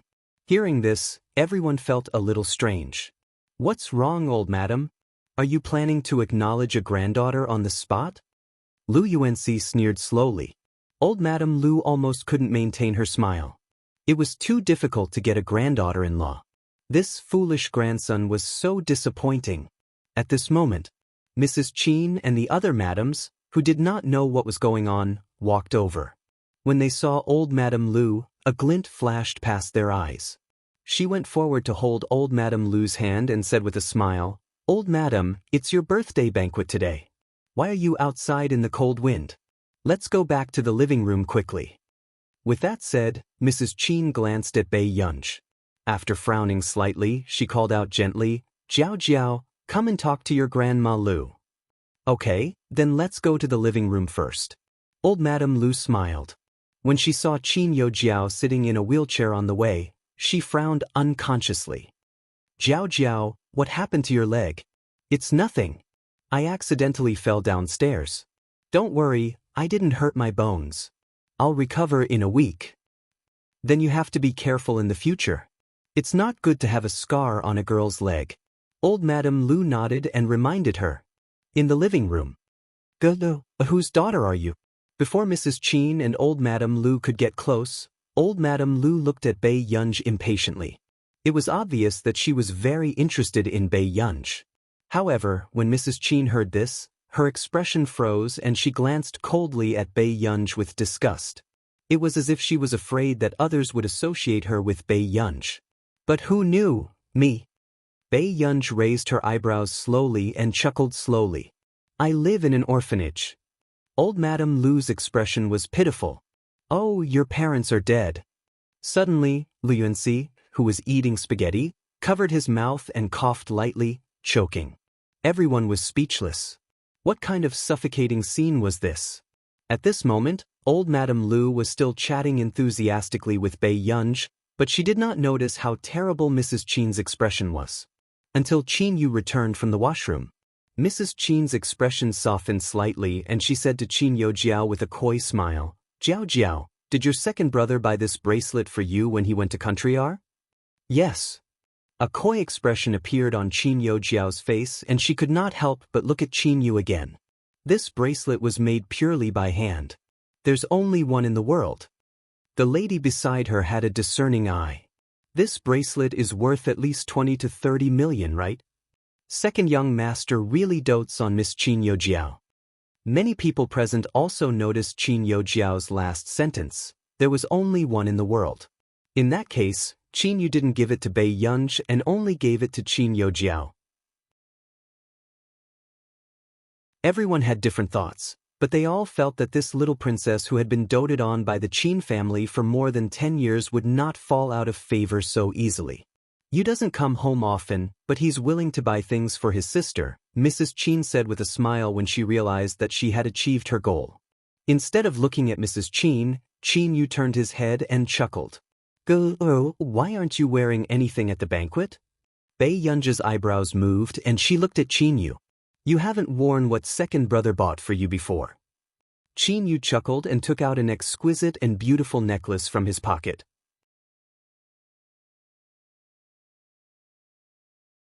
Chapter 215. So, Bei Yunj felt a cool touch in front of her collarbone. After Qin Yu put on the necklace for Bei Yunj, he let go of her hand calmly. Looking at Bei Yunj, his gaze was deep and gentle. My girl is very pretty. Suddenly, someone's knife and fork fell on the table, attracting the attention of many people. F***C, sister, look at that necklace. Is it the Queen of Pozeebi's necklace? The baby-faced girl shook her sister's hand crazily. You must have seen wrongly. Of course not. I studied jewelry design for nothing. This is definitely the real deal. I remember that there was a big brand that imitated this necklace and produced a custom-made product. It cost 40 million. The baby-faced girl looked excited. Hearing this, the rest of the people were stunned. Queen of Pozeebi's necklace. He remembered that 10 years ago, the last auction had been sold for more than 98 million. Today, it could only become more and more valuable. Is this very expensive? Bei Yunj furrowed her eyebrows. She remembered that Qin Yu had given the original protagonist this necklace before. However, she did not expect it to be so valuable. It's all right. Qin Yu smirked. The price of this necklace that Qin Yu had bid for was 160 million.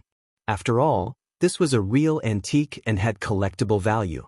Qin Yu remembered that he was still filming in our nation at that time. Because Qin Yojiao kept quarreling and insisted on getting a bracelet from an auction, he also went to bid for it. But because this bracelet was unique, Qin Yu remembered that he had a new sister at home and he wanted to prepare a gift for her. So, he secretly bid for this Queen of Pozeebi's necklace. After all, this was his first gift for his new sister. At this thought, Qin Yu's gaze on Bei Yunj became gentler. This might be the only thing he had done right in his previous life. When did second brother buy that necklace for Yunj? Qin Yojiao suppressed her emotions, but her eyes were red with jealousy and she felt even more indignant. This should have belonged to her. Wenger returned to the Qin family for the first time. Qin Yu's eyes turned cold calmly and he sneered. Hearing this, not only Qin Yojiao, even Mrs. Qin did not expect Qin Yu to give Bei Yunj such an expensive gift in private. Even for Qin Yojiao, the most expensive thing was the bracelet she was wearing today. In an instant, Qin Yojiao's face paled. She found this hard to believe. Bei Yunj touched the necklace in front of her collarbone, wondering why the original owner of her body didn't sell this thing. At this moment, old Madame Lu tugged at Lu Yuanxi's sleeve and asked curiously, "What's the relationship between Ge and the Qin family?" "Oh, the second lady on your left is the mother of my deskmate." Lu Yuanxi continued to eat his noodles. "I don't want to." Suddenly, the back of Lu Yuanxi's head suffered a palm strike. Old Madame Lu was angry and annoyed. "You rascal, why didn't you tell me earlier?" This palm almost pressed Lu Yuanxi's head into the ground. "Lu Yuanxi, what did this have to do with her? Don't poke your nose into other people's business." Lu Yuanxi furrowed his eyebrows. His deskmate was a barrel of explosives that could explode at any time. Was he tired of living if he went up to her now? Old Madame Lu despised and hated him. Is this brat's brain all used on gaming? Don't you have any feelings for Ge?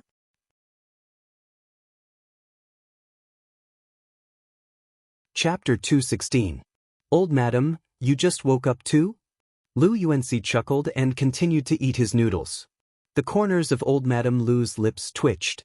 She suspected that their Lu family might have no descendants because of this little B** starred. If this little girl is abducted, you'll regret it.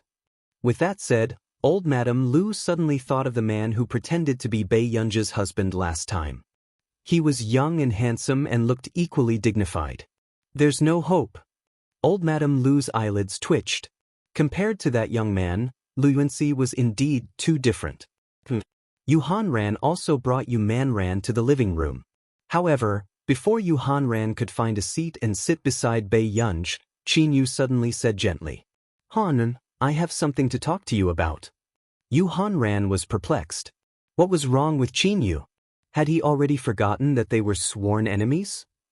Yu Hanran's eyelids twitched, but he still sat beside Qin Yu. He was about to speak. "Are you, At least you know what's good for you. Qin Yu snorted. Yu Hanran was speechless. I know that my sister is good-looking and outstanding. It's normal for you to be moved. But you should control yourself. Qin Yu smiled and patted Yu Hanran's shoulder gently. A man can't help himself. This is called committing a crime. Seeing Qin Yu look like he was going to punish him personally at any time, Yu Hanran felt that it was ridiculous. Stop talking nonsense, Yu Hanran said immediately. Qin Yu asked, is my sister not good-looking? You don't like this kind of face? I do. Then can you control yourself? I can control myself. Before Yu Hanran could finish answering, he realized that this question was a trap. No matter how he answered, it would be like he was lusting after his sister. Qin Yu, are you deliberately finding trouble with me? Yu Hanran took a deep breath and looked at Qin Yu with a cold smile.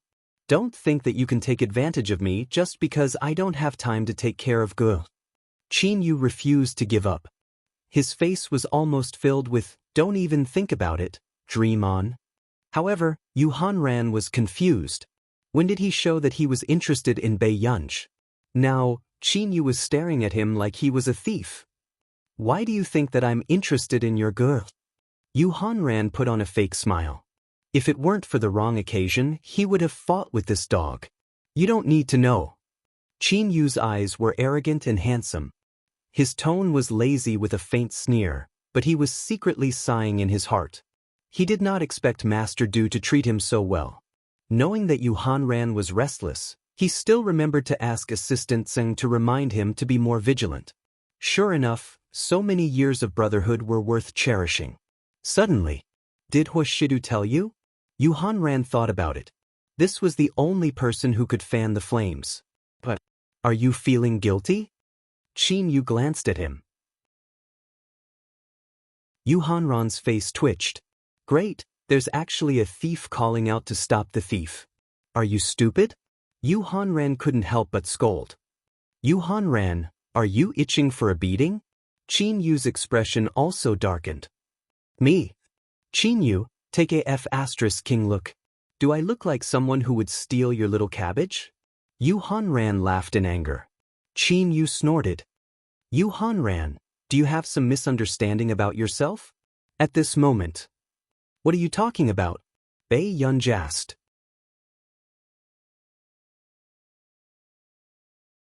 Chapter 217. Nothing. Qin Yu and Yu Hanran pretended that nothing had happened. When Yu Manran saw this, he could tell at a glance that Qin Yu and Yu Hanran had a good relationship. Then I'll go back first. I still have something to do. Bei Yunj didn't like to stay in such a place.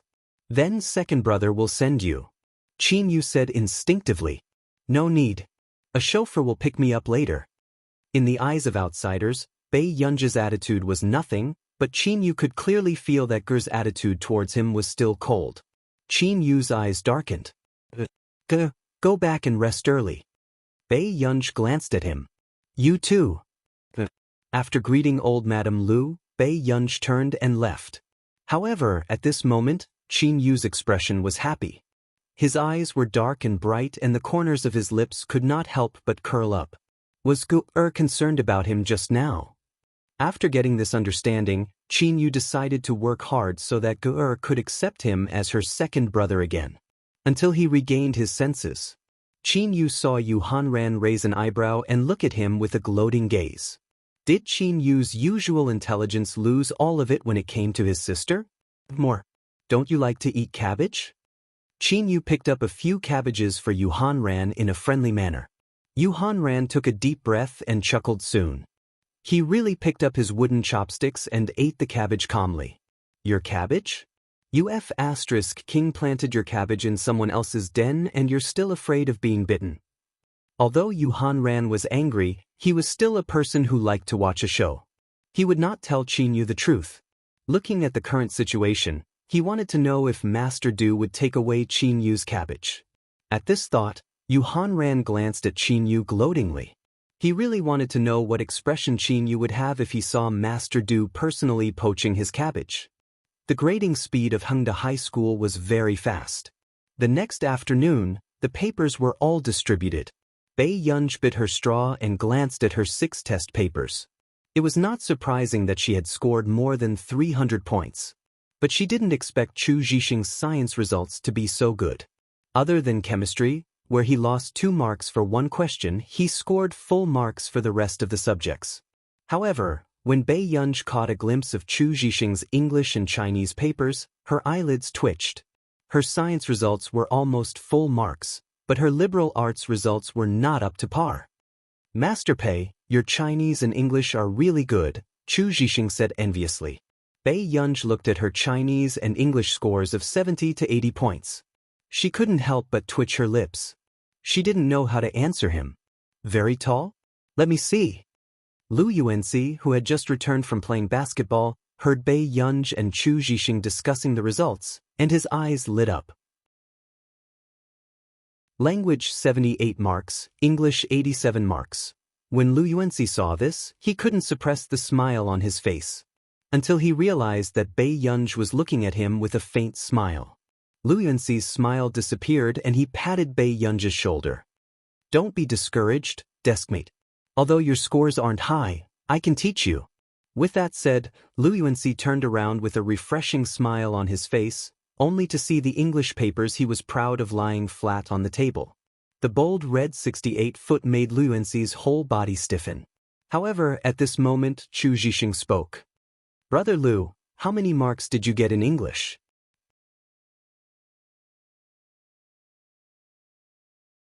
Chapter 218.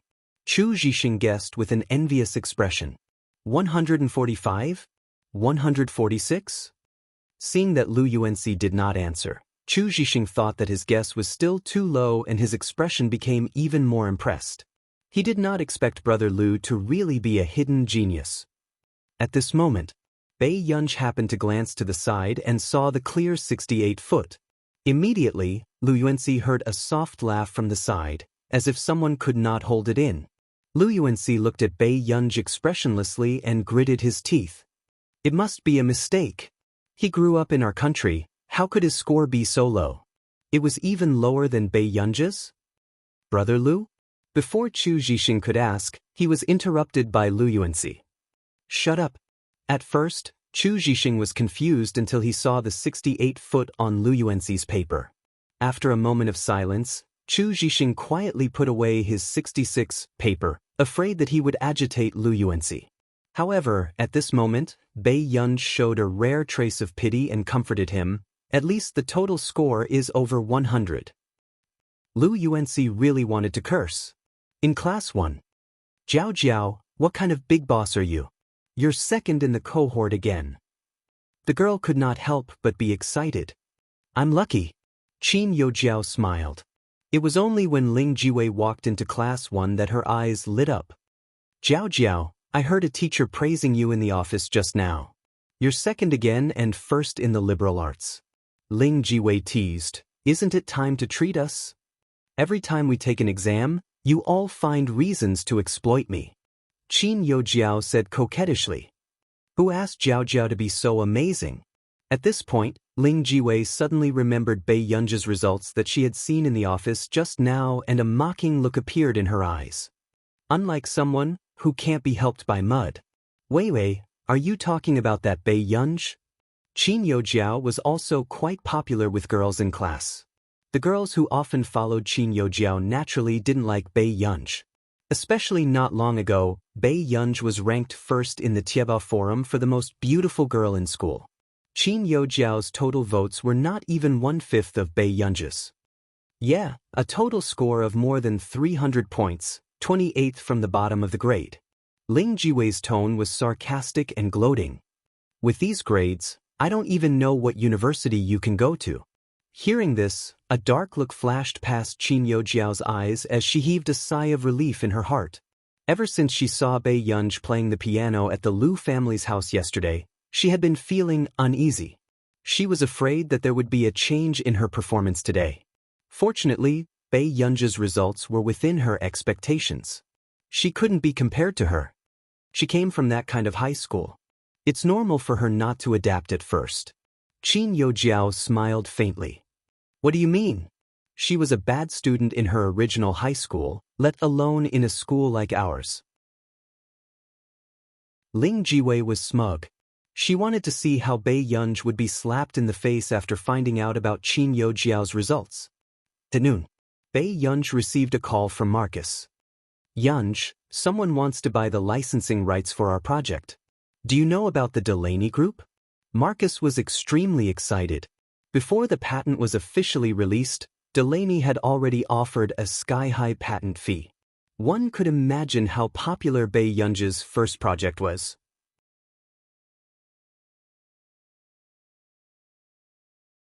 Chapter 219. Even the top technology group in our nation wanted to buy out Bei Yunj's project patent, as if they were afraid that she would sell it to someone else. However, Marcus did not expect that before he could be happy for long, Bei Yunj said slowly, "I'm not selling it." Marcus was speechless.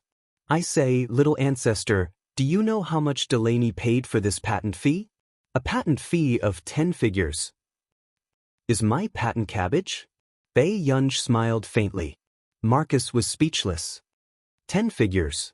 It's signed for 5 years, Bei Yunj said concisely. In her previous life, Bei Yunj's first project had won the top award in the industry. As a result, the most news about her on the internet was about her sky-high patent fee that was skyrocketing every year. This was really a big boss who dared to suck the blood of capitalists. However, the capitalists had a love-hate relationship with this big boss. At this moment, Marcus calmed down and quickly organized his words. He smiled carefully and said, "But our project isn't completed yet. Delaney is interested in the prospects of our project, but it's hard to say if we can expand the market. Then we can let him wait for my project to finish." With that said, Bei Yunj added slowly, "When the time comes, the fee will be doubled." Marcus's heart skipped a beat. He sucked in a breath of cold air and hurriedly said, "Oh, then I'll talk to Delaney first." After Bei Yunj hung up the phone, she returned to class leisurely with her milk tea. However, Bei Yunj did not expect to see Chu Zhixing memorizing words alone. "Have you eaten?" Bei Yunj returned to her seat and asked. Chu Zhixing was caught secretly memorizing words. He looked a little shy and shook his head. Bei Yunj raised an eyebrow and said lazily, "Just nice. I don't want to drink anymore." With that said, Chu Zhixing saw the milk tea on the table. "Thank you." Chu Zhixing glanced at the girl who was playing with her iPad with her head propped up. He could not help but feel his heart warm. "Why are you suddenly so interested in foreign languages?" Bei Yunj asked casually. "I want to apply for the summer camp at our nation's medical institute. I've always been interested in medicine, but..." Chu Zhixing scratched his head. "My language skills are not good. I can't even write an application form." A dark look flashed past Bei Yunj's eyes. She turned her head to look at Chu Zhixing. "Let me see." Chu Zhixing was stunned for a moment. He then took out an application form for the medical institute and a handwritten application description and handed them to Bei Yunj. After reading Chu Zhixing's handwritten instructions, Bei Yunj said, "Actually, you don't have to apply." Chu Zhixing's science results were indeed excellent. He also had a lot of medical knowledge and had a lot of opinions. To be able to reach such a level at his age, he was indeed a good seedling. "No." Chu Zhixing thought that Bei Yunj was planning to open the door for him, so he said nervously, "Yunj, forget it. I want to get in through my own efforts. I don't want to be looked down upon." From the medicine last time, Chu Zhixing roughly knew that Bei Yunj should know someone from our nation's research institute. However, there had always been a person in our nation's research institute who had been his idol. He did not want that person to think that he had gotten in through the back door. Who knew, however? Bei Yunj's eyes suddenly curved as she teased slowly, Then who does little Chu want to be looked down upon?" Chapter 220. Chu Zhixing's face flushed red. No one. It's not considered letting you in through the back door." Bei Yunj chuckled. She was planning to talk to Stephen about Chu Zhixing's handwritten application when she was free. As for whether he would accept it or not, it was all up to Stephen. "Thank you very much, Yunj. But this application has a different meaning to me. I want to get his approval personally. Chu Zhixing smiled. Hearing this, Bei Yunj did not say anything. She only turned around and leaned on the table to take a nap. Until class started. Bei Yunj took out a blank piece of paper from the drawer. After pondering for a while, she started to write the entire page. Then, before Chu Zhixing came back with water, she casually put the paper into Chu Zhixing's English textbook and continued to sleep on the table. After school, Bei Yunj had just gotten into the car when she suddenly remembered the parent-teacher conference. Uncle Zhang, let's go to the Huo Corporation. Uncle Zhang nodded with a smile. Okay, Mississippi. Not long after, Bei Yunj sent Huoshidu another message. Brother, I'll wait for you at the company today. A minute or two later, Bei Yunj received a reply. Okay, I'll get Sing Su to bring you upstairs. Seeing this message, Bei Yunj smiled calmly. Half an hour passed. At the Huo Corporation, Sing Su saw Bei Yunj's figure from afar and immediately went forward to block the sun for Bei Yunj with a folder. Miss Pei, the sun is so strong. You have to bring an umbrella next time. Sing Su smiled. Thank you for your concern, Assistant Seng. After Bei Yunj and Ting Su walked into the company, she smiled brightly. All right, is Assistant Seng free next Friday? Sing Su's eyelid twitched and he had a bad feeling. Do you need my help with anything? I wonder if I can trouble Assistant Seng to hold a parent-teacher conference for me next Friday? When Bei Yunj smiled, her eyes were curved and her eyes were clear and harmless. However, when Sing Su heard this, he was scared out of his wits. What kind of joke was this? Holding a parent-teacher meeting for Miss Pei. Wouldn't Master Du bury him alive? Why doesn't Miss Pei try asking Master Du? Sing Su smiled fawningly. Master Du dotes on you so much, why would he reject your request? I'm afraid that my brother will be scolded if he goes. Bei Yunj blinked her clear and beautiful eyes and said honestly. Sing Su, so you want me to be scolded? Miss Pei, please spare me. How would I dare to be your guardian? Sing Su wanted to cry but had no tears. Bei Yunj. Then I'll think of another way. Since she had left the Qin family, she certainly wouldn't let the Qin family hold a parent-teacher conference for her. However, she had just taken over this body not long ago, so she did not know many people. Looking for Elder Zhong. Letting an extremely famous researcher sit in her classroom and be scolded did not sound like something a human would do. Looking for Yu Manran? He would be at the top of the headlines the next day. As for Marcus, who was far away overseas, that was even more unrealistic.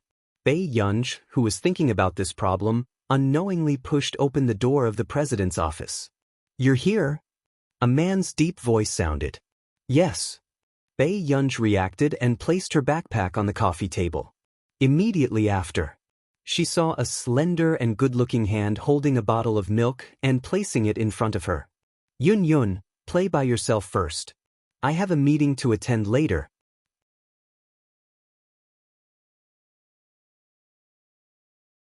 Chapter 221. Bei Yunj looked at the milk that seemed to have been specially prepared for her and her pretty eyes moved unconsciously. Got it. She reached out to take the milk. Seeing this, the man chuckled softly and only left the office when someone outside reminded him. However, not long after, Bei Yunj pushed her homework aside and took out her iPad to check on the follow-up of her 2 interns' projects. Suddenly, Bei Yunj received several messages from Yu Manran. Qin Yojiao wants to enter the entertainment industry? I heard that she's planning to sign a contract with your second brother's personal studio. Is this woman manipulating public opinion for the sake of convenience in the future? I've already seen the company's marketing accounts clearing her name. Smile? Are you there?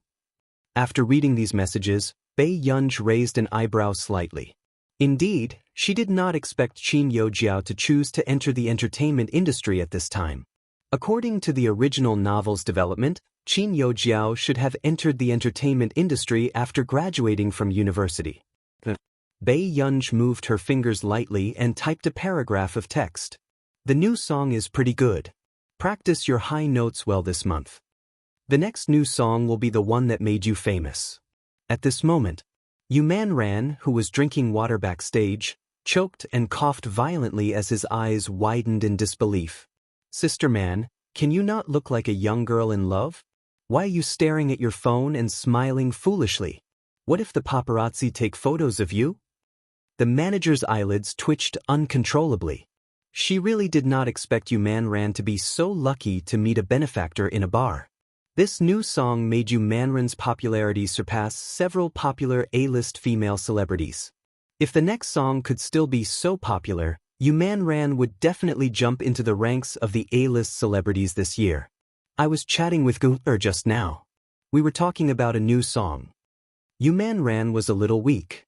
His recent popularity had already made Yumanran feel that it was unreal, and Bae Yunja's words just now made Yumanran feel like he was dreaming. The manager was suddenly even more agitated than Yumanran. "What did she say to you?" Yumanran's eyelids twitched. He turned to look at her and said, "She told me to practice my high notes properly. My next song will be the one that will make me famous." If someone else had said something like this, she might have thought that the person was bragging. But Bae Yunj was different. That new song had only been released for less than a week, but it had already dominated all the charts in the country. Recently, the popularity of his new songs overseas had also been rising. There were even well-known singers who adapted and covered the song. In this situation, even she felt that this song was enough for Yumanran to earn a lifetime of dividends. However, Bae Yunj even told Yumanran that the next song would be Yumanran's masterpiece. The manager felt goosebumps all over her body. Man, did your ancestors accumulate virtue for 18 lifetimes? How could such a lucky thing happen to her?" Yumanran said frankly, "I'm starting to think so too." The manager was speechless. However, Yumanran still couldn't help but worry. Qin Yojiao's motive for entering the entertainment industry was definitely not that simple. What if she was planning to use her identity as an artiste to step on Bae Yunj? In the villa, Qin Yu had just taken a shower when he saw his manager's serious expression. "What's wrong?" He looked up. "Miss Qin signed up for our studio."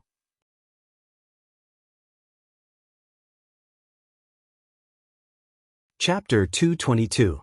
What? Qin Yu's handsome eyes were like thick ink as the corners of his lips curled up slightly. Was Qin Yojiao crazy? Miss Qin wants to enter the entertainment industry. Logically speaking, staying with her brother would be more. She would feel more at ease.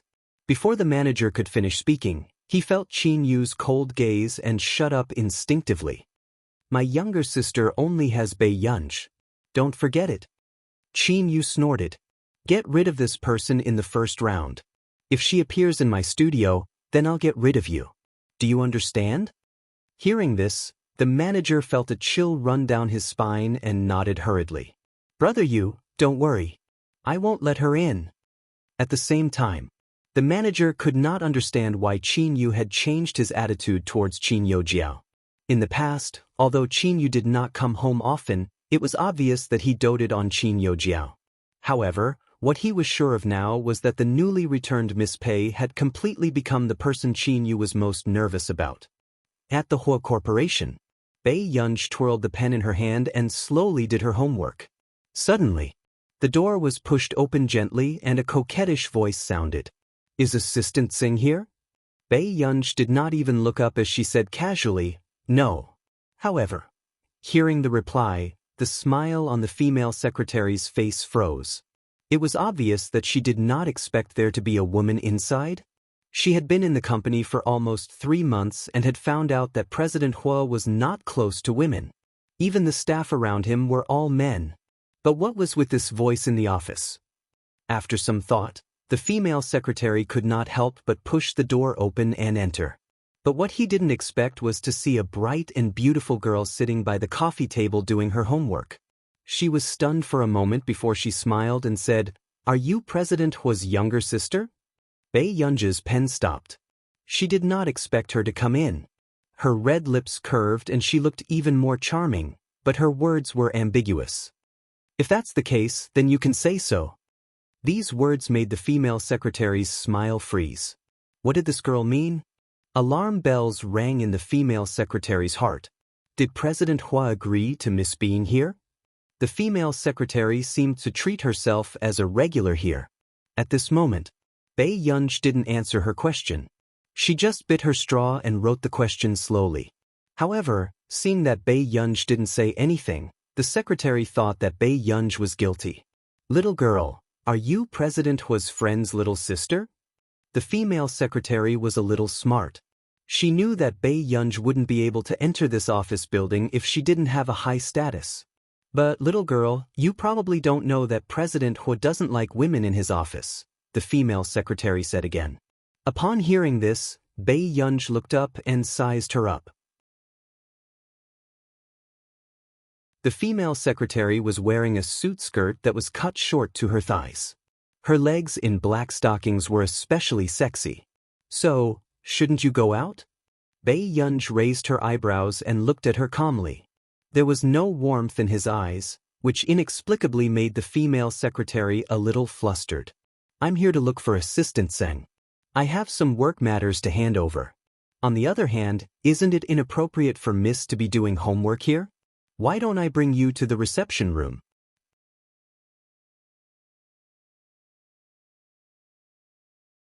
Chapter 223. Bei Yunj glanced at this troublesome woman and then glanced at the phone screen. They will be back in 3 minutes. Why aren't you leaving?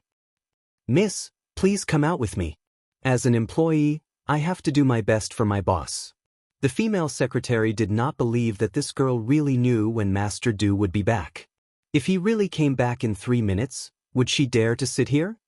What if I don't go out? Bei Yunj leaned lazily against the sofa. Her black curly hair was spread out casually, but her eyes were soul-stirring. Even as a woman, she could feel how seductive this girl was. The female secretary gritted her teeth and deliberately scared her. Miss, you don't want me to ask the security guards to ask you to leave, do you? A young lady with such a good family background should be the most afraid of losing face. Miss Secretary, did you misunderstand something?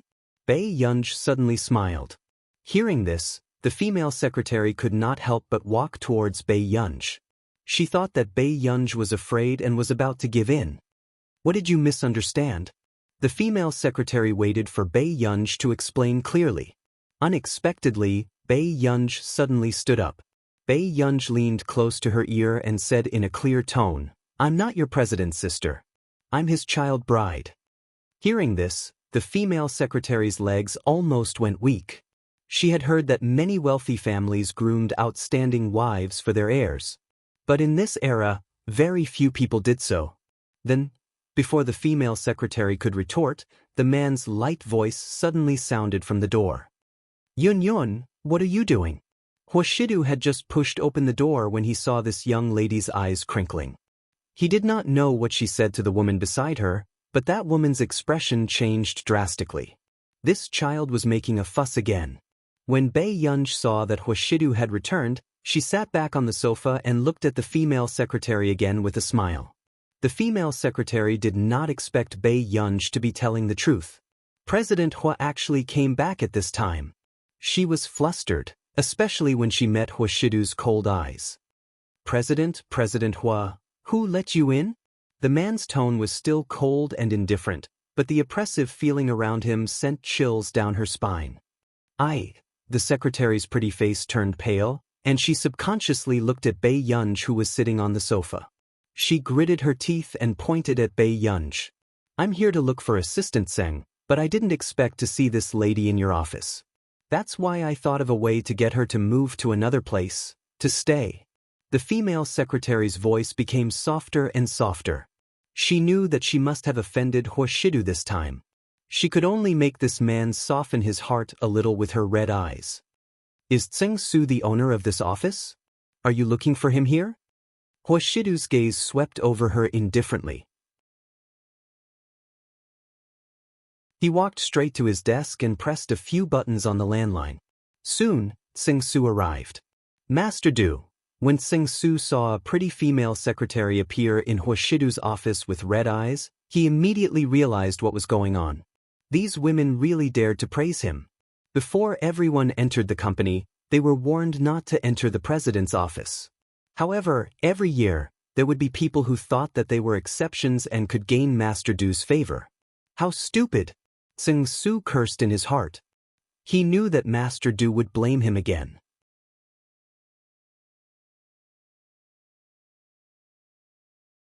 Chapter 224. Is this the person you've interviewed? The man's pair of lustful eyes were dangerous and deep. Tseng Su quickly lowered his head. Master Du, I didn't take good care of the newbie. Get her out. Huashidu's casual words made Tseng Su wonder if he had heard wrongly. However, when his gaze landed on the person on the sofa, he seemed to have understood something. It turned out that there was a life-saving talisman. Tseng Su took a deep breath and looked at the newbie with an unpleasant expression. Who let you in? The female secretary bit her lip and glanced at Bei Yunj, who was sitting on the sofa. Her face immediately turned red and pale. She felt the difference in status between her and this girl sitting on the sofa. I'm here to look for you, the female secretary cried. When Tseng Su heard that the female secretary still dared to push the matter to him, he suppressed his anger with a fake smile. You came to the president's office to look for me? The female secretary, get out. Tseng Su reprimanded with a dark expression. The female secretary looked at Huashidu unwillingly. In the end, her gaze landed on Bei Yunj.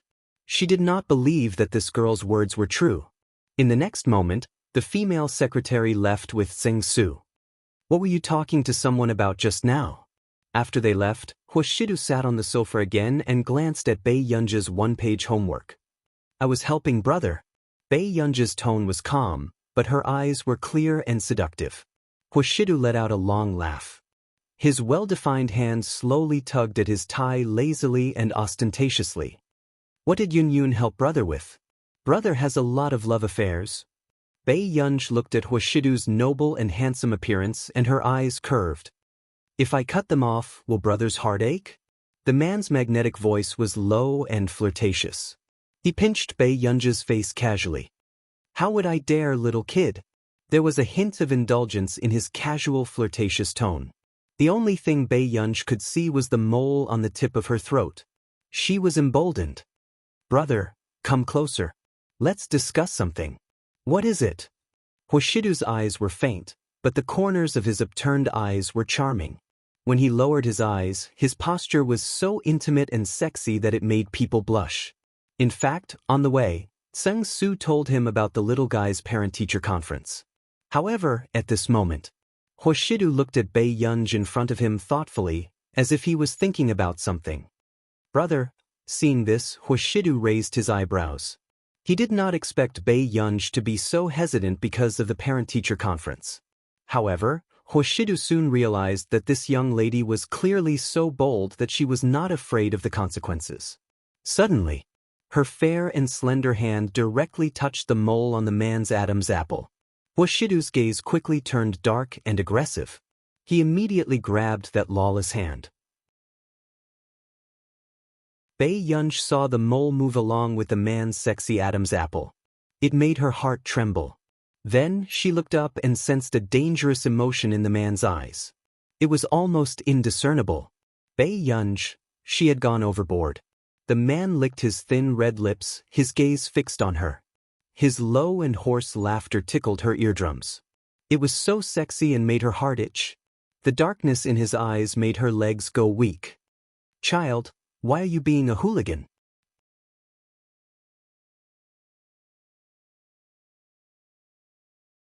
Chapter 225. Bei Yunj's brain froze. She could not calm down when she saw this scene. The man looked at her angrily and amusedly.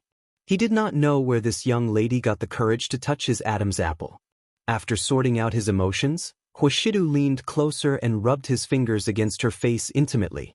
His low and magnetic voice was ambiguous and ostentatious. Do you want to see how bad I am? The light in the man's eyes was hidden. His evil and lustful demeanor made one's heart tremble. As soon as he finished speaking, the female secretary, who had pretended to come back to get something and was still unwilling to give up, happened to see this scene clearly. Her pupils constricted. President Hua. At this moment, Tseng Su arrived very quickly. Huashidu had just turned to look when he heard him reprimand her. You Chinya, since you're restless in the headquarters, transfer to another post now. Sung Su's expression was ugly. He did not expect this woman to be so stupid and scheming. Suddenly Hwashidu, who had not cared much about this matter, spoke. There's no need to transfer. When the female secretary heard this, she was overjoyed. She thought that Hwashidu was starting to take pity on her. However, in the next moment, the man's tone was indifferent and still unreasonable. The whole corporation doesn't need such an employee. In an instant, the female secretary's face turned pale. She did not expect to end up in an even worse state. President Hua, I am just here to look for something. The female secretary was incoherent and felt cold all over.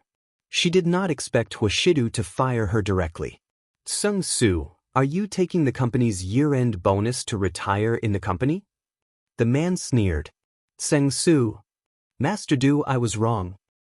I'll deduct this year's year-end bonus. If there are any employees who don't abide by the dress code next time, they will all be fired. Hwashidu's heartless words made Sung Su's scalp tingle. Yes, Master Du, please continue with your work. I'll handle the rest. After speaking, Sung Su glanced at the female secretary bitterly. He was prepared to transfer this group of slightly good-looking people who wanted to seduce the president. He wanted to prevent all actions that would harm his year-end bonus next year. After Sung Su sent them away, Bei Yunj watched as Hwashidu walked to his desk and prepared to work. She could not help but ask, Brother, are you angry?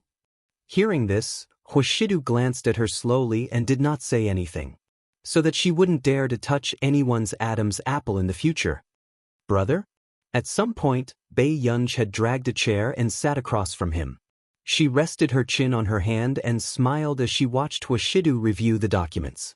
Bei Yunj leaned on the desk again and said with a smile, Brother, but I don't have an Adam's apple for you to touch. The man's strokes were smooth and flowing. Suddenly, Bei Yunj's red lips curled up again. There seemed to be light in her eyes and her clear voice sounded like it could melt one's bones. Brother Shidu, the elegant and noble man's upturned eyes narrowed, but the ink in his hand was dizzy and almost fell. He slowly raised his eyes and looked at the little girl who was about to turn into a spirit. He couldn't do anything to her and laughed softly. Hwashidu reached out with his slender hand and gently tapped her smooth forehead with the pen cap. His seductive and magnetic voice was filled with a smile as he casually imitated her tone. Don't be coy. Brother Shidu can't take it. This seductive look was simply too alluring. Even Bei Yunj's heart beat faster when she saw this scene. She suddenly stood up, turned around, and walked to the coffee table to do her homework.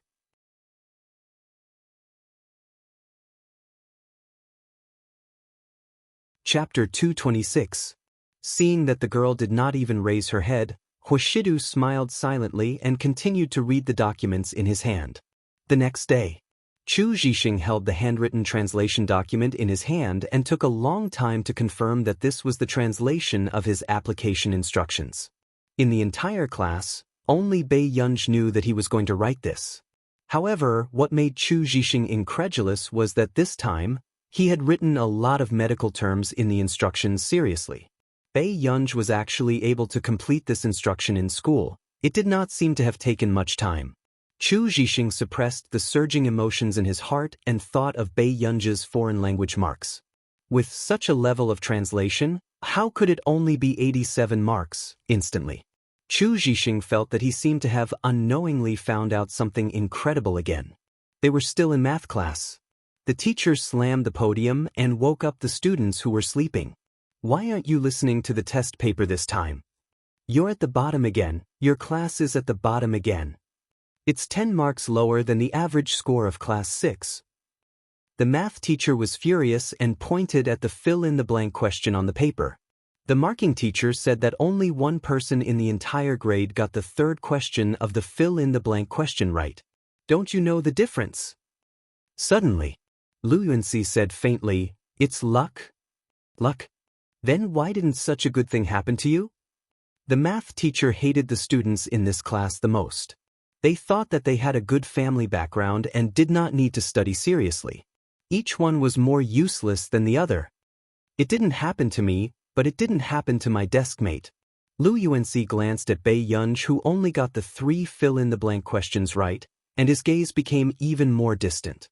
He scored 28 marks in math, and Bei Yunj scored 30 marks.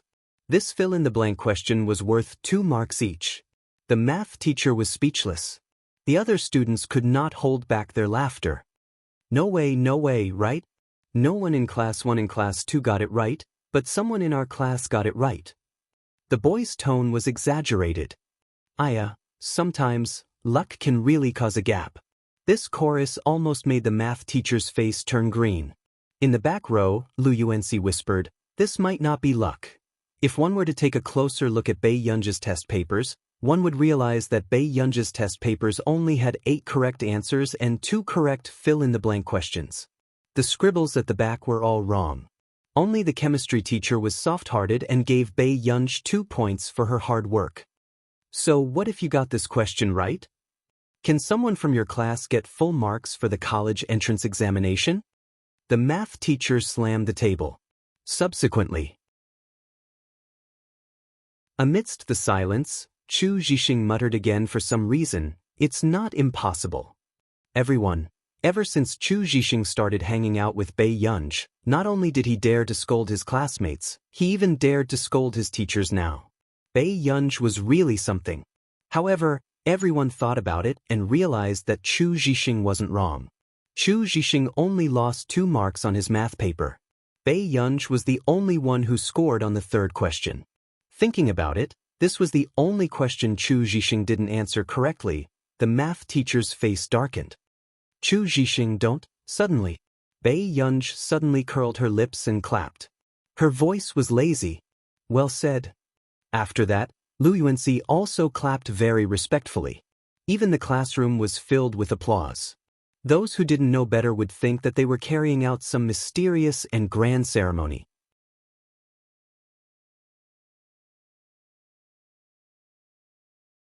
Chapter 227. Seeing this situation, the mathematics teacher swallowed the words that he was about to say to Chu Zhixing. Immediately, he looked at Bei Yunj with an ashen face and said in a cold voice, "Bei Yunj, don't think that. Thank you for teaching me well. Otherwise, how could little Chu be so courageous? This applause is for you. Please keep up the good work." Bei Yunj's appearance was languid, but her clear eyes only made people feel that she was sincere. The mathematics teacher was about to scold her when he forcefully swallowed back his words. His face turned green and red. In the end, he could only take a deep breath and say, "Continue the lesson." Seeing this scene, many students looked at Bei Yunj with admiration. A refined person was really different. However, Lu Yuanci glanced at Bei Yunj. How could he not know that she was trying to protect Chu Zhixing? The mathematics teacher had a bad temper and liked to taunt his students. It was said that the last batch of students he taught almost committed suicide because of this. After school, Bei Yunj received a phone call. Unexpectedly, the person who called her was the director of Yunqing Hospital. "Miss Pei, there's something I have to tell you. Your family has invited Dr. Fang Gusheng to come over for treatment. Do you know about this?" The director asked carefully. He did not forget that Zhong Shenglin had said that his security system, which had been modified by Bei Yunj, was worth more than 10 million yuan. He should indeed tell Bei Yunj about this. What? The light in Bei Yunj's eyes suddenly turned cold. Didn't they say that that person did not leave the city at will? That was why Mother Qin had persuaded old Master Qin to go to the neighboring city for the surgery. It seems that your mother gave him an expensive consultation fee, so Dr. Fang made an exception and came here. The director paused and said, "However, you don't have to worry too much. Dr. Fang is indeed an expert in this field." "When did he go over?" The director said, "Yesterday. The surgery was scheduled for tomorrow." Bei Yunj's eyes flashed coldly, and his indolent tone also turned cold. "Dean, can I trouble you with something?" "Miss Pei, please speak your mind." Naturally, the hospital director did not want to offend someone like Bei Yunj. To have such achievements at such a young age. If he were to grow up in the future, he would definitely amaze everyone. "Don't let Dr. Fang perform the surgery." Bei Yunj's tone was neither fast nor slow. However, when the director heard this, he almost couldn't react. Miss Pei, he is one of the top experts in the country. The hospital director could not figure out what Bai Yunj was thinking. Since Bai Yunj had dealt with the anti-fan personally for old Master Qin's sake, she was definitely not someone who did not care about old Master Qin's life. I know, but my father's life is too precious. I can't accept any accidents. Bai Yunj smiled, but there was no warmth in her eyes.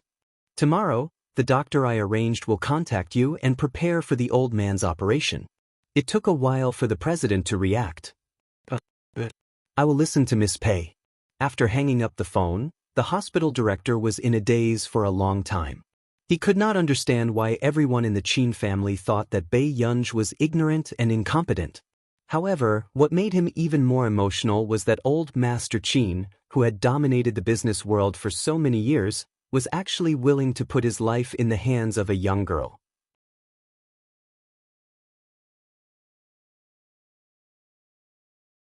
Chapter 228. After that, Bai Yunj called old Master Qin again and told him not to accept other surgeries.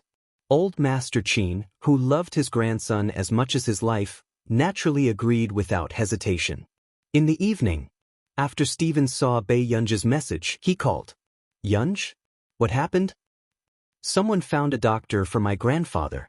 The moment Bai Yunj said this, Stephen's temper rose uncontrollably. He chuckled in disbelief. In this day and age, there's actually someone who dares to snatch patients from me.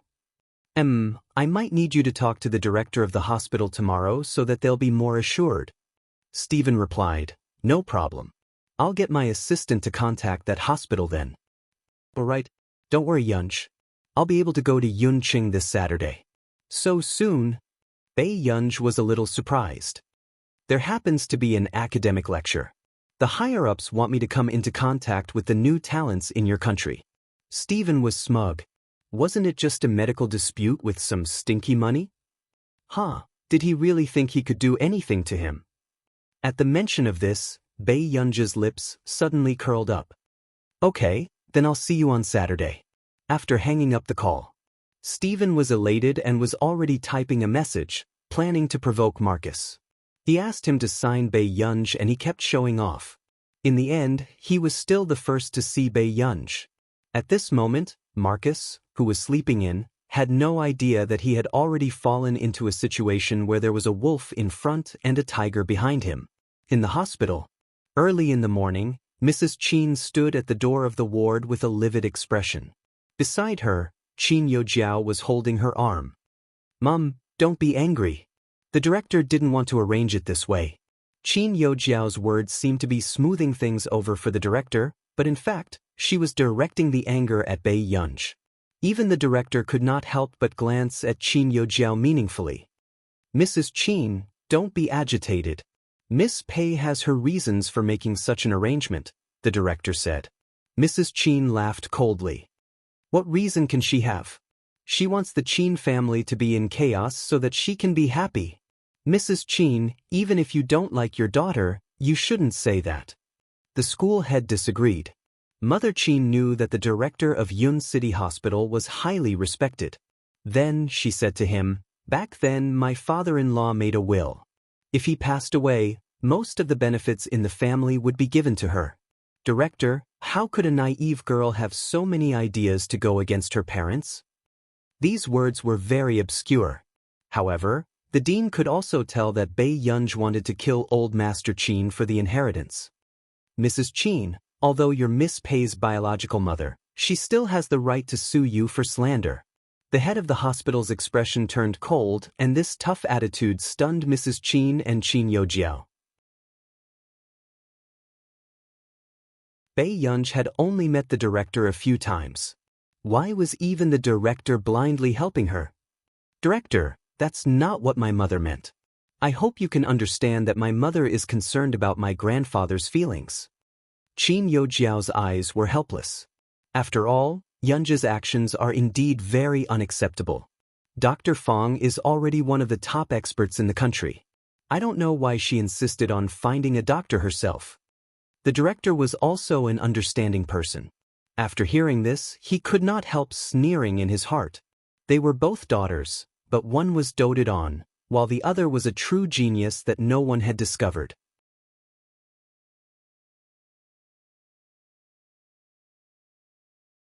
Chapter 229. How far did the Qin family want to go? They left their treasures at home and even hugged a rock and said it was beautiful. The dean's impression of this family was getting worse and worse. He said coldly, "Have you ever thought that maybe Miss Pei doesn't care about the Qin family's assets at all? With Bei Yunji's ability, if she really wanted to take over the Qin family, she didn't have to hurt old Master Qin at all." This was someone Zhong Shenglin wanted to get to know. But, before Mrs. Qin could finish speaking, the dean interrupted her. Old Master Qin has already agreed to this and signed a written agreement. Even if Dr. Fang arrives, I can't let him perform the surgery. After that, the dean left without even looking at him. This scene made Mrs. Qin's face turn red and livid. "Mum, don't be angry. You were too impulsive last time and made such a statement. Everyone will be biased towards her," Qin Yojiao said softly. Mrs. Qin lost control of her emotions and her eyes were frighteningly red. "Back then, I shouldn't have agreed to let them look for Bei Yunji." Hearing this, a dark glint flashed past Qin Yojiao's eyes and she didn't say anything. Suddenly, "Student Qin?" Qin Yojiao and Mrs. Qin turned around and saw Fang Gisheng's dark expression. "Haven't you arranged it yet?" "Mrs. Qin, although I came to Yunqing because of Student Qin, I'm very busy." Hearing this, Mrs. Qin hated Bei Yunji even more, but she could only explain anxiously, Dr. Fang, I'm sorry. My mother had already discussed this with the dean, but because someone else in the family recommended it, another doctor also wants to treat my grandfather." Hearing this, Fang Gisheng felt that it was ridiculous. He sneered with a cold expression. "Even I have a 30% to 40% chance of failure for this kind of surgery. Other doctors? Heh, I'd like to see who's so confident." Qin Yojiao pretended to hesitate. "That doctor doesn't seem to be here yet. Preposterous." His expression was livid as he went upstairs. "I want to know who is so extravagant." Fang Gisheng was one of the top specialists in the country. In the past few years, he had indeed never encountered such treatment. Now, a person who hadn't even shown up was able to snatch away his patient. Was he treating him like a young doctor who had just made his debut? At this moment, could something have happened? Mrs. Qin frowned. Qin Yojiao laughed as a strange glint flashed past her eyes. "Mom, it's not easy for you to pressure the head of the hospital, but Dr. Fang is not someone to be trifled with in their circle. It would be best to let Fang Gisheng suppress the doctor hired by Bei Yunji. When the time comes." After the surgery, old Master Qin still remembered her good points. The office. Not too long after Principal Zhang returned, he brewed a cup of chrysanthemum tea to cool down. However, when he turned around and saw the email on the computer, he was stunned. "Wait a minute. Who sent this email?" The dean almost doubted if he had seen wrongly. Meanwhile, the office door was suddenly pushed open, and even the sound was mixed with anger. The director jumped in fright and turned to see Fang Gisheng's furious face. "Dr. Fang, I've heard a lot about you. Is it the rule of a private hospital that you don't have to knock?" Suppressing his anger, the director smiled insincerely.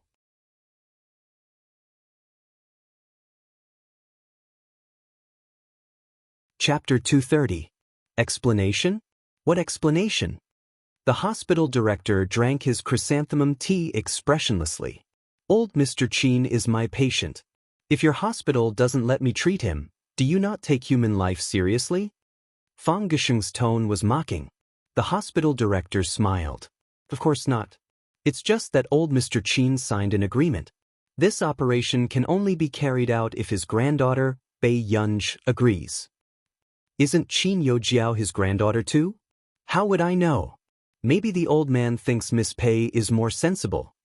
With that said, the hospital director poured a cup of chrysanthemum tea slowly.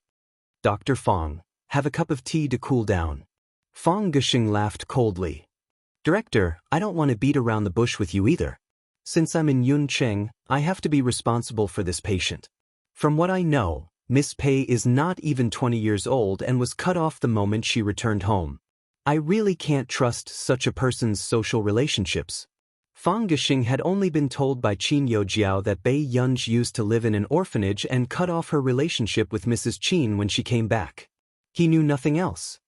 Dr. Fang, is this the only solution? The hospital director's gaze turned cold. At this moment, Fang Gexing seemed to have suddenly remembered something and said with a smile, "How about this? I'll give the hospital director some face. Since Miss Pei is confident that the doctor she hired is better than me, you have to let me know who it is." Hearing this, the hospital director fell into deep thought. He could not figure out who Bei Yunj could get to treat him. But, are you unwilling? As the living Buddha in the patient's mouth, you won't fool around with a little girl, right? The hospital director took a deep breath and glanced at Fang Gexing, who was determined to bite the bullet. In the end, he could only agree. At the same time, the phone in the hospital director's office rang. "Hello, Director Hu? I'm Miss Bei Yunj's attending physician assistant. Is it convenient for you to answer a video call?" "Oh, sure." The hospital director was a little dazed. He did not expect this mysterious doctor to come looking for him. But at the same time, he was a little nervous. He did not know who the Dr. Bei Yunj would be. After all, logically speaking, Fang Gexing was indeed the most suitable person to operate on old Master Qin. Miss Pei's attending physician requests a video call. "Dr. Fang, do you want to come with us?" the director asked. Frowning, Fang Gexing could only acquiesce. Video conference? He wondered what this person was up to. Did he know whose patient he had accidentally stumbled upon? Fang Gexing had a mocking expression on his face. He had already thought of how to mock this person. A short while later, it wasn't until the director turned on the projector used for video conferences that the two of them looked up and suddenly saw a figure eating instant noodles. The one who spoke was a very young voice. "Hello? Dean Hu, can you see me?" The corner of the dean's mouth twitched. Beside him, Fang Gexing sneered. Where did this random doctor come from? She was having a meeting while eating instant noodles? "Why don't you finish your noodles first before we talk?" the dean asked. I didn't eat noodles." After the assistant finished speaking, he turned his head and asked, "Who's eating noodles in the institute?" Meanwhile, Stephen, who was eating instant noodles, shuddered. He slowly raised his head and saw the camera aimed at him. Stephen cursed. "Bastard, who are you pointing the camera at?" Stephen picked up his book, pressed down on the lid of the instant noodles, and got up to slap her.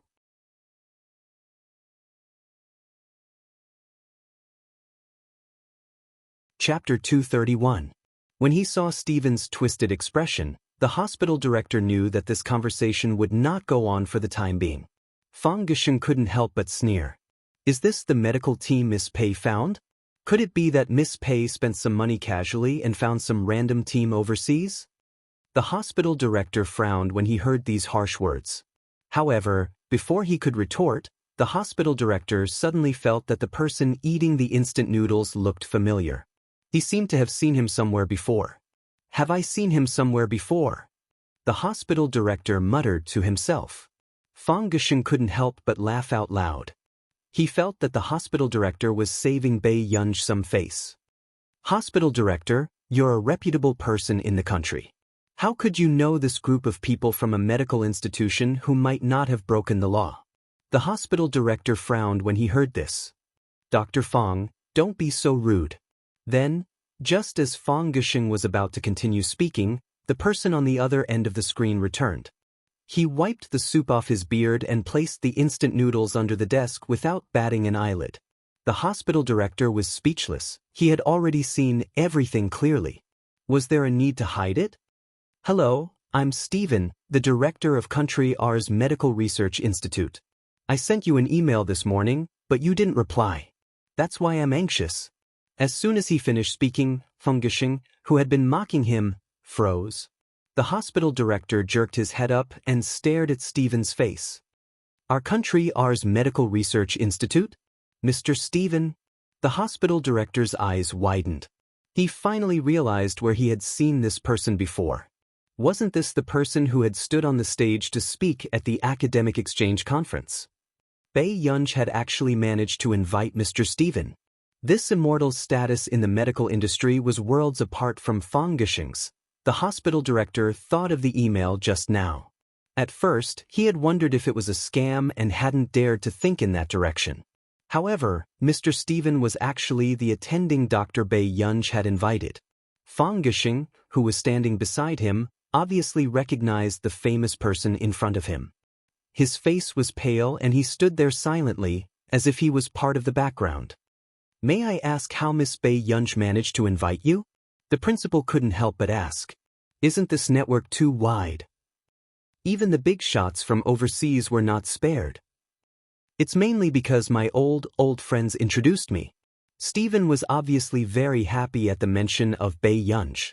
The joy on her face made the director of the hospital inexplicably suspicious. It was as if Bei Yunj was the important connection they wanted. This situation simply made the dean feel extremely complicated. A short while later, the director slowly turned his head and looked at Fang Gushing expressionlessly. "Why aren't you saying anything?" He couldn't help but feel a little nervous facing a big shot alone. However, Fang Gushing's face instantly turned green and red. "You are." Steven looked at him. Fang Gushing said stiffly, "My name is Fang Gushing. Was Elder Qin's attending physician in the beginning." "Listen to Yen." Suddenly, Steven understood. He smiled amiably. "I see. Actually, this surgery isn't too difficult. I'm fully confident that I can do it well. If Dr. Fang can do it, I can talk to Miss Pei." Hearing this, Fang Gushing's legs almost gave out. He didn't have the guts to make such a guarantee. You're tuning in to the Passion Pages YouTube channel. We're so grateful for your support, and don't forget to subscribe to join us on this incredible journey through captivating stories. Your generosity through donations truly makes a world of difference, as it's the primary source of revenue that allows me to expand and enhance this channel for you. Thank you from the bottom of my heart for being a part of this adventure.